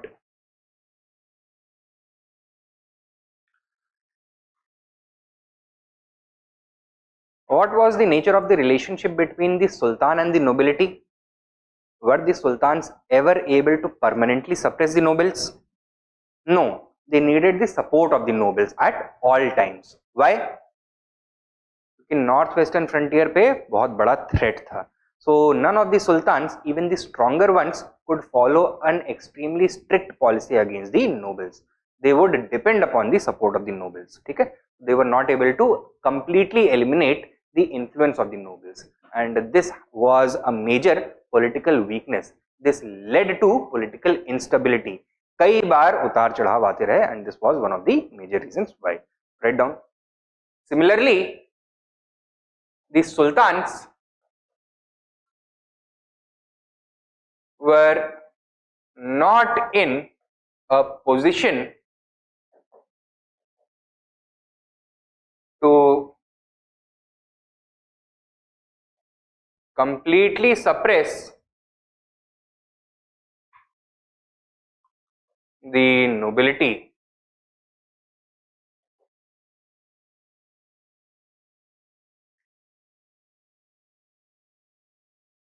full stop. The support of the nobility was required in countering the Mongol threat.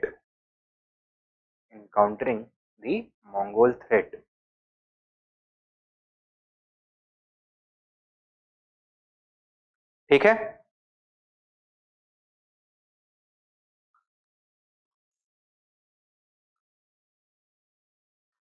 Then now, while it is agreed upon that the Delhi Sultanate was a war state from the very beginning, it relied upon its military superiority, but importance of the military grew even more because of the presence of the Mongol threat. It was in pursuit of military strength that drastic administrative reforms were introduced as well by rulers such as Balban, Alauddin Khilji, Mohammad bin Tughlaq etcetera. अगर Mongol threat नहीं होता तो भी military को strengthen तो करना होता, लेकिन इतना ज्यादा फोकस उसके ऊपर नहीं होता. ठीक है? Write down. The Mongol threat was also responsible for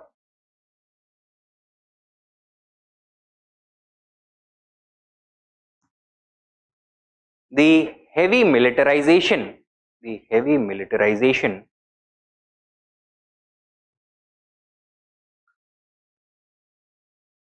of the state. Full stop. The point. The need to maintain military superiority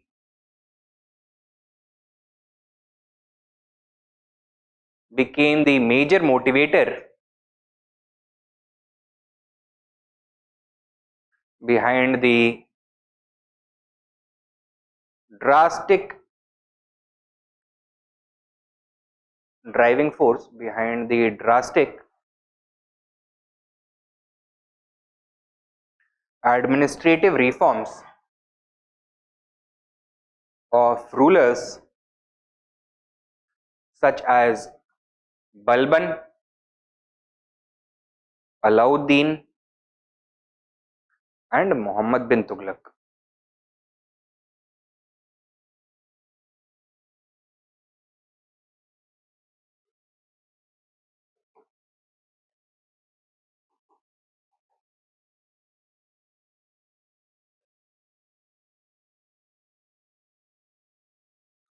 Next point लिखो. The Mongol invasions also had a tremendous impact on the economy.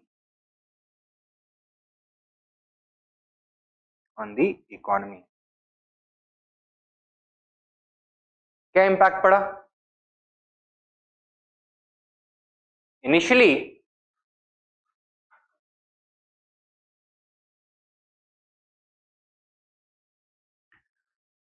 India's external trade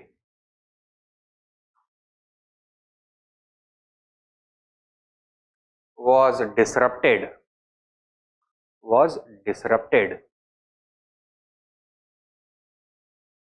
causing economic slowdown.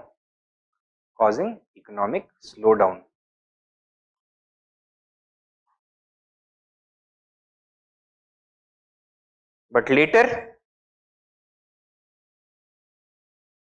क्या हुआ? With the consolidation of Mongol control over Central and West Asia, India was connected to the Grand Silk Road, which was being maintained by the Mongols. Okay, write down. Later, after the consolidation of Mongol control,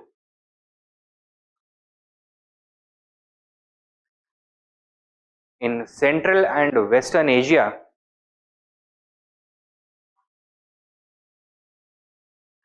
India was connected to the Silk Road,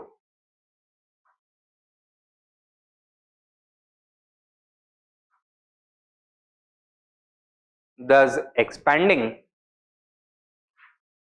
the horizons of India's external trade.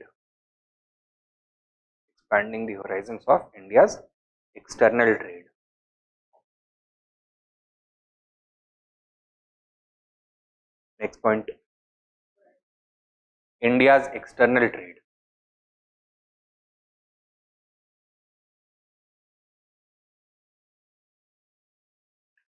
The Mongol invasions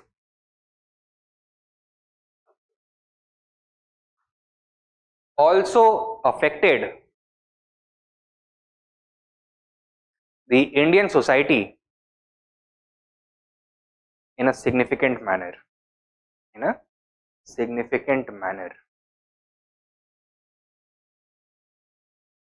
Full stop.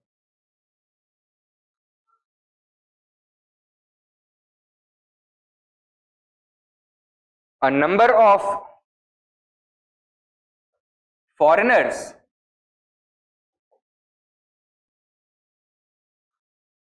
from Iran and Central Asia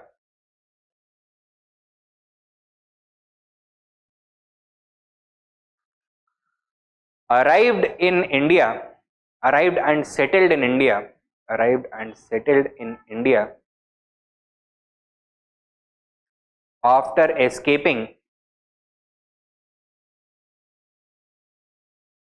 the Mongols. Full stop. Sub point. This changed the composition of the Muslim nobility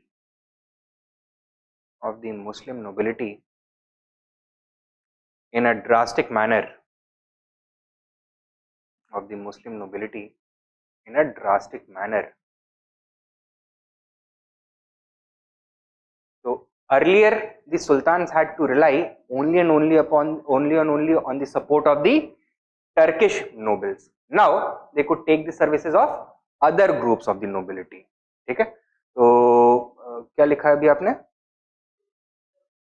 Composition of the Islamic nobility in a drastic manner. Next point, earlier Turks used to dominate, but now other groups such as Tajiks, Afghans and Persians became significant.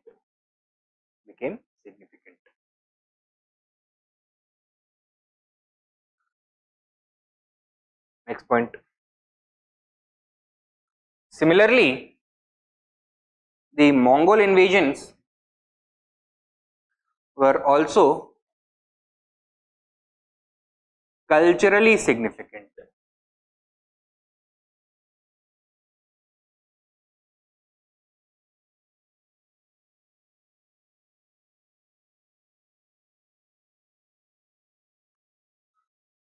Full stop. A number of Islamic scholars, artists, architects and intellectuals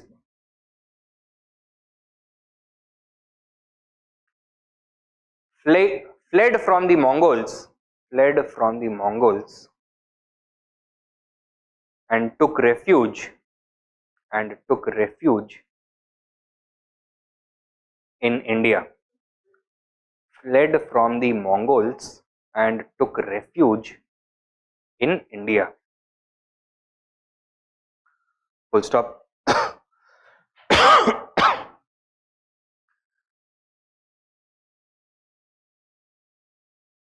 Next point. This enriched the Indian culture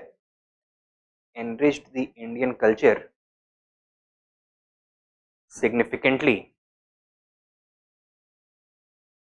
with Delhi emerging as the cultural center of the Islamic world.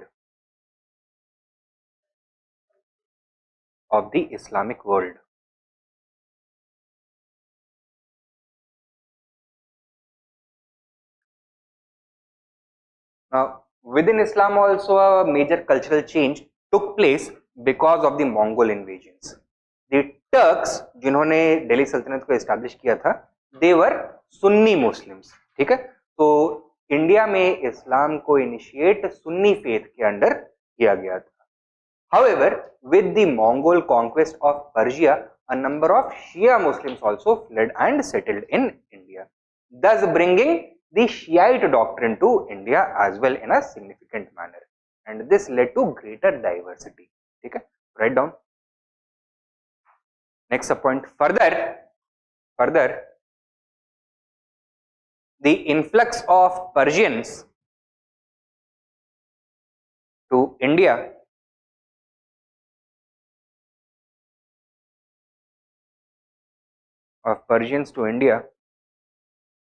after the Mongol conquest of Iran also brought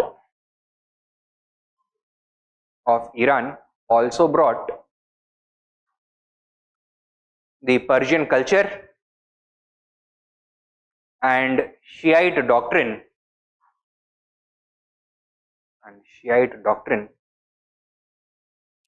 to India.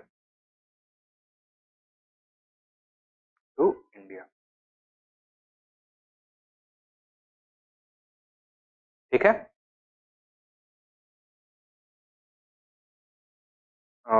take down one question.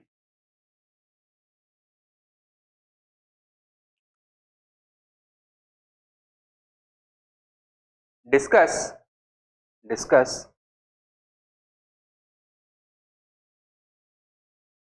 the Mongol policy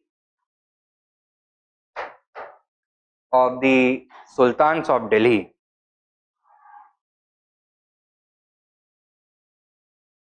Full stop. How did Mongol invasions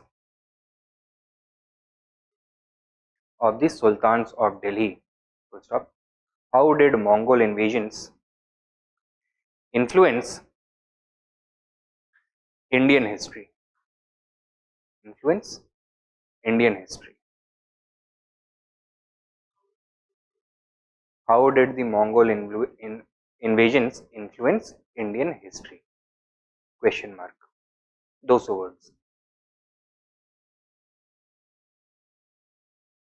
I think हो जाना चाहिए आसानी से. Question समझ में आया ना? Mongol policy को डिस्कस करना है, इंपैक्ट ऑफ मंगोल इन्वेजन्स को डिस्कस करना है. देन कुछ चीजें और हमें देखनी है.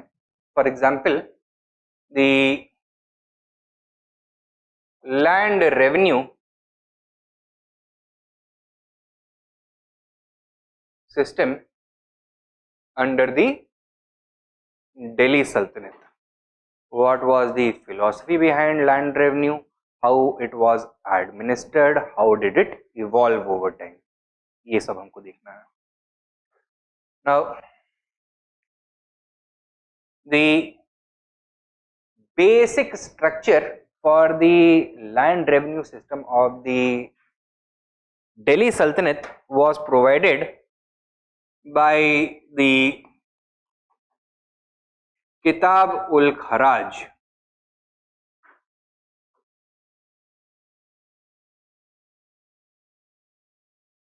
It was an Arabic book composed by an Arabic scholar, Abu Yaqub, in the 12th century in the region of Baghdad.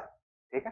And it became generally accepted as the basic theory of taxation in the entire Islamic world.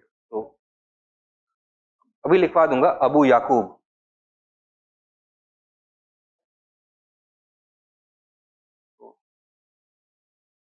ये 9th या 10th century का है, I am not entirely sure, but much before the establishment of the Delhi Sultanate. तो theoretical basis कहाँ से आता है taxation का? किताब उल खराज से. बट इस थ्योरी ऑलवेज प्रैक्टिस नहीं, प्रैक्टिस में कई सारे मॉडिफिकेशंस होते हैं. Therefore in India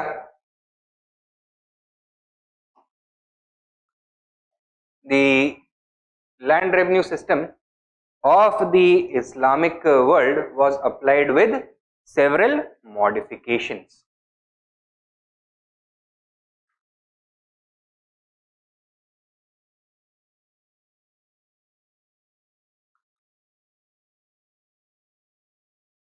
What was the first priority of the sultans? To ensure revenue centralization. They had established political unity. A number of regional kingdoms had been overtaken by them, and now it was their priority to ensure that all the revenue which till now was being generated and kept at the local level should start flowing towards the center, right?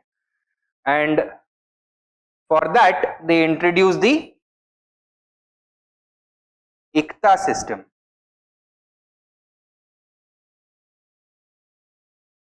तो ICTA system को इन्होंने for the purpose of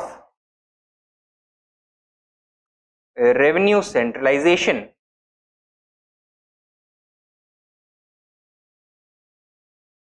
introduce किया. ठीक है. But beyond this were any drastic changes made to the nature of taxation, the practices of taxation at the ground level? नहीं किया.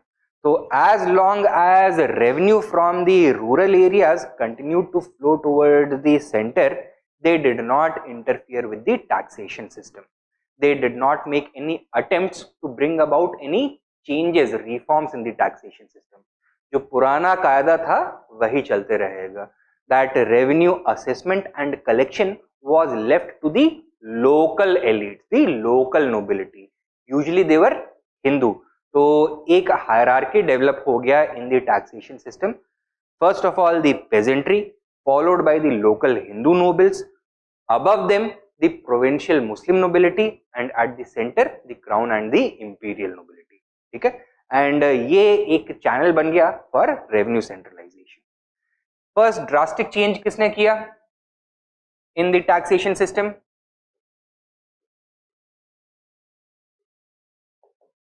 Alauddin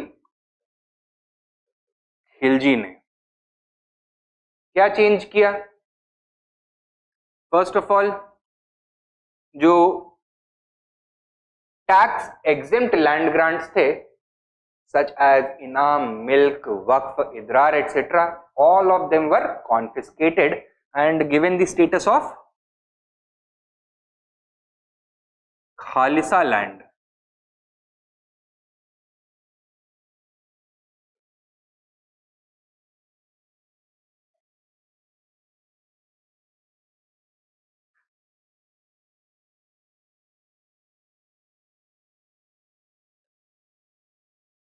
So Khalisa lands were expanded by appropriating all the tax-free land grants.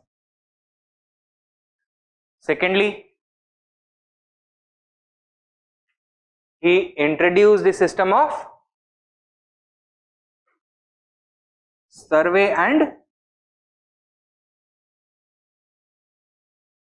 measurement of land, thus eliminating the power of the local intermediaries in a significant manner.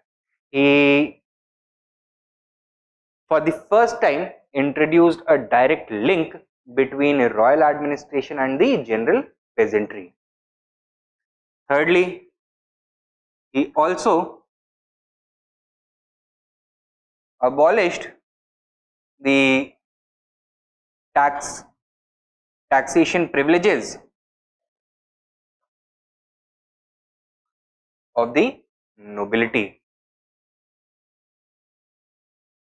Right? तो जितने भी tax exemptions थे वो सारे हटा दिए गए. नोबिलिटी वाज आस्क्ड टू पे revenue at the normal rate. And he also introduced some new taxes such as घरी and चराई.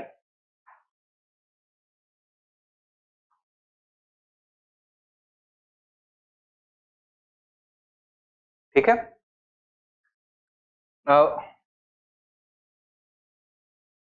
अलाउद्दीन खिलजी ने ये चेंजेस किस रीजन में इंट्रोड्यूस किए थे?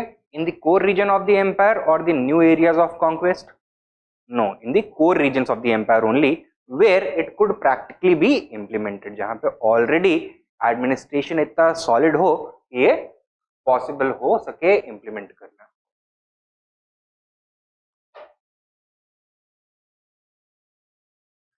Next major change is going to come under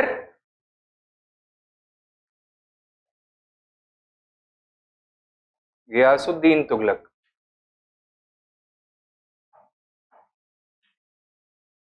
क्या करेगा ये? He abolished all the reforms introduced by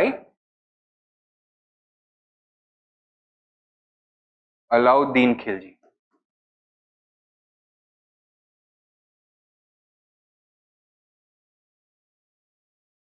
जो system of survey and measurement था, क्या बोलते थे उसको? मशाहट system. That was replaced by the old बटाई system, that is crop sharing.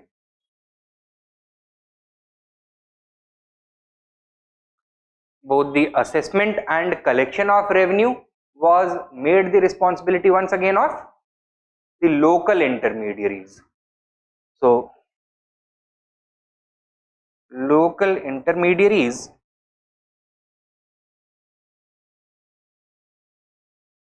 were restored to their assessment and collection duties. Further, all the tax-free land grants and tax exemptions were also restored. Okay? So in this way, all the reforms introduced by Alauddin Khilji were abolished, they were undone. Next major change आएगा during the reign of Mohammad bin Tughlaq. क्या reforms initiate किए इसने? First of all he reintroduced the system of survey and measurement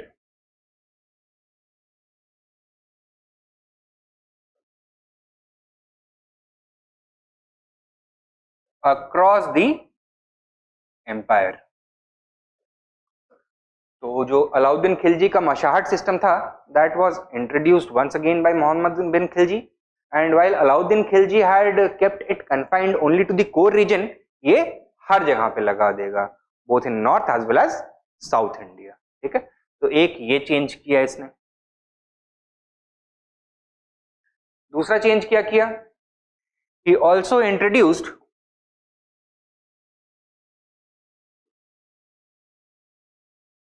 a new philosophy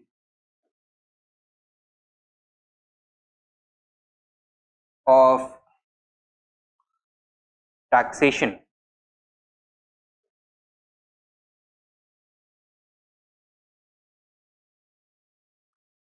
Till now, in order to raise the income of the state, the only way to do it was considered to be to raise the rates of taxes. अब इसने क्या conceive किया? The idea that the state income can also be increased by increasing production. ठीक है? So his contribution over here, you can write down, was that Muhammad bin Tughlaq introduced the idea that income could be increased by increasing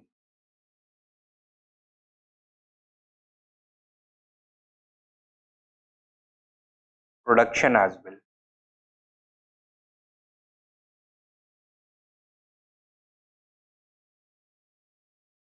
And ये कहाँ देखने के लिए मिलेगा? In his policies of the model farm, the experiment of the model agricultural farm, and his policy of making rehabilitative Tagavi loans.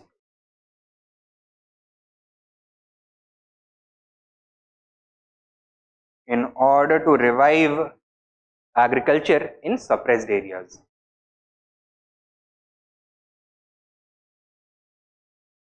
Okay? And from this point onward, this idea is going to remain a permanent fixture of the taxation philosophy of all future rulers. ठीक है?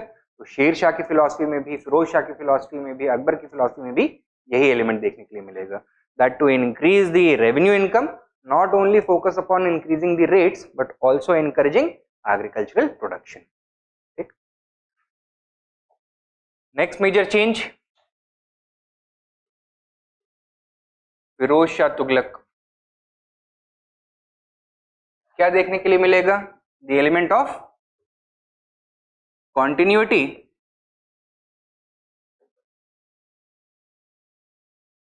and change.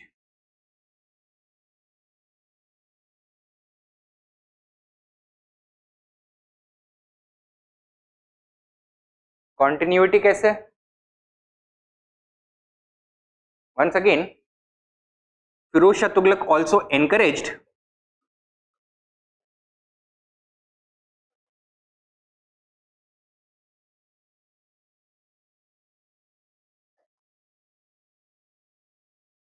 the expansion of agriculture. How? Small experimental farms, the encouragement of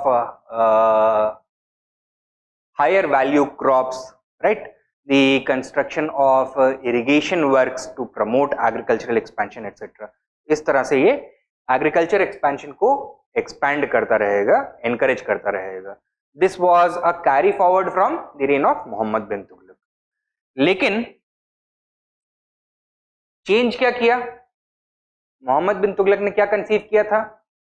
that the income, the rate of taxation should be proportional to the production, right? अब इसने क्या किया? In order to further encourage, incentivise the farmers to expand agriculture, he stabilise the revenues, he fix the revenues permanently. ठीक है, तो बाद में जैसे कॉर्नवालिस ने परमानेंट सेटलमेंट इंट्रोड्यूस किया था ना, तो वैसा ही एक एक्सपेरिमेंट फिरोज शाह तुगलक ने भी कर दिया. Write down. However,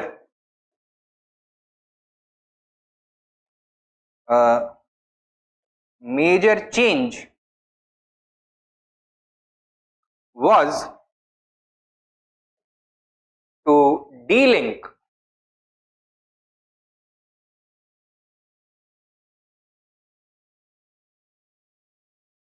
revenue income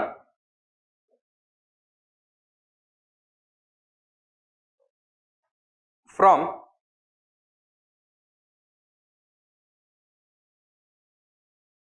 production by fixing the tax liability of every farmer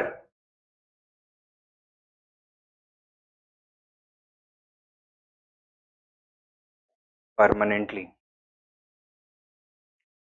Not every farmer, permanently. ठीक है? So what is going to be the result of this? Farmers will have an incentive to expand agriculture, bring new land under the plow, so that the additional income generated by them is kept by them alone. उसके ऊपर कोई नया tax, extra tax नहीं पे करना पड़ेगा. Right?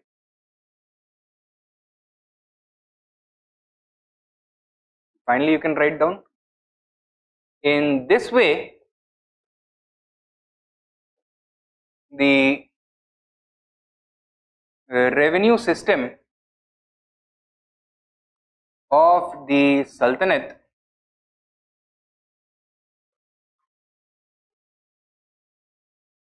evolved over time.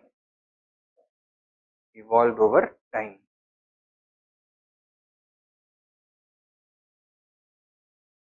Full stop.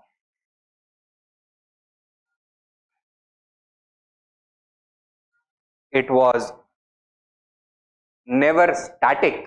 It was never static. And new characteristics emerged in response to changing priorities. In response to changing priorities.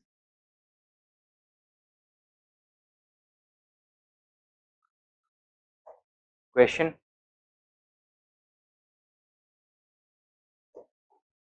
give a brief overview of the evolution of the revenue system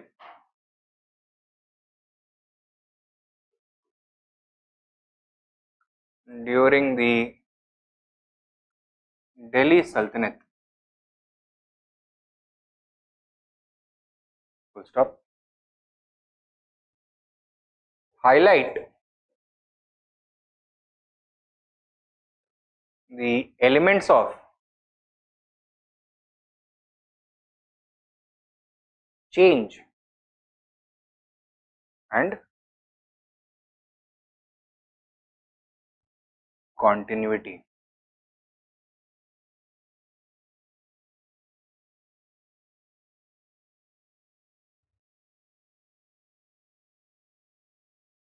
Two 200 words, 15 marks.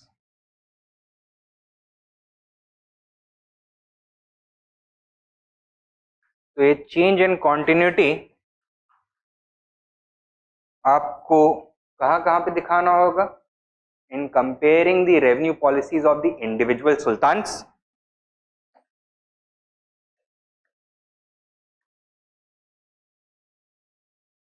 in comparing the taxation mechanisms of pre-Sultanate India, that is ancient and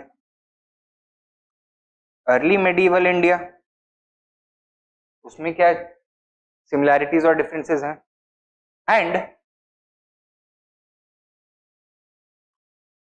in post-Sultanate India.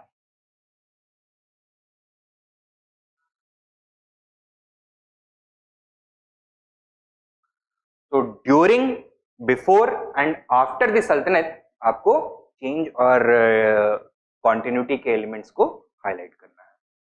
Clear? Not only during the reigns of various different sultans. ठीक, कर सकते हैं इसको. Alright, तो that is it for today guys. अब क्या क्या बचता है सल्तनत में? A brief discussion on the Ikta system and the idea whether the Ikta system was feudal or not. ठीक है. Secondly, एक डिस्कशन करना है हमको अबाउट द कंटेम्प्रेरी हिस्टोरियोग्राफी.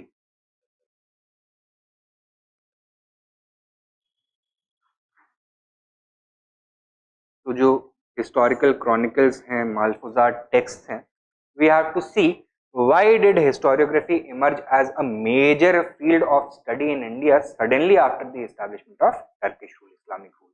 क्या फैक्टर्स थे इसके पीछे और हमें इसके कैरेक्टरिस्टिक्स और लिमिटेशंस को कंसिडर करना है. We'll also conduct a survey of the important historians and their contributions. बर्नी हो गया, आमिर खुसरो हो गया, इब्न बतूता हो गया, etc. And then finally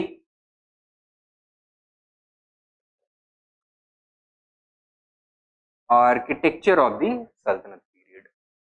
So these three things are remaining, after which हम बाकी दूसरे टॉपिक्स पर चले जाएंगे. क्या? हाँ, यस, सैयद का तो हमको नहीं करना है कुछ, बट लोधी डायनेस्टी में one aspect we need to investigate is the limitations of centralization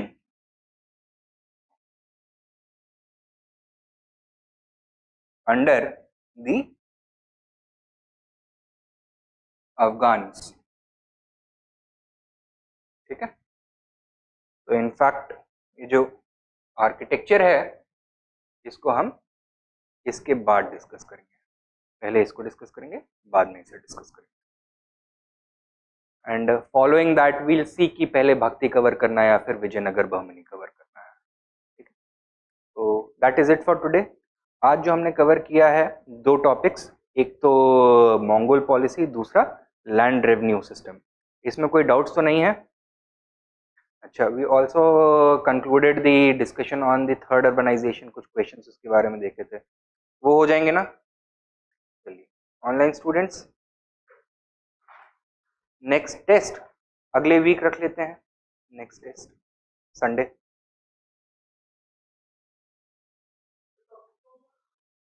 topic सल्तनत पीरियड, सल्तनत का हिस्ट्री. हाँ, पूरा सल्तनत का हिस्ट्री 5 क्वेश्चन सल्तनत से पूछ लेते हैं एंड या 5 क्वेश्चंस का टेस्ट रखते हैं। 3 क्वेश्चन सल्तनत से पूछ लेते हैं और 3 क्वेश्चन अर्ली मेडिवल एज से पूछ लेते हैं। 2 क्वेश्चन अर्ली मेडिवल एज से, अर्ली मेडिवल और सल्तनत। ठीक है।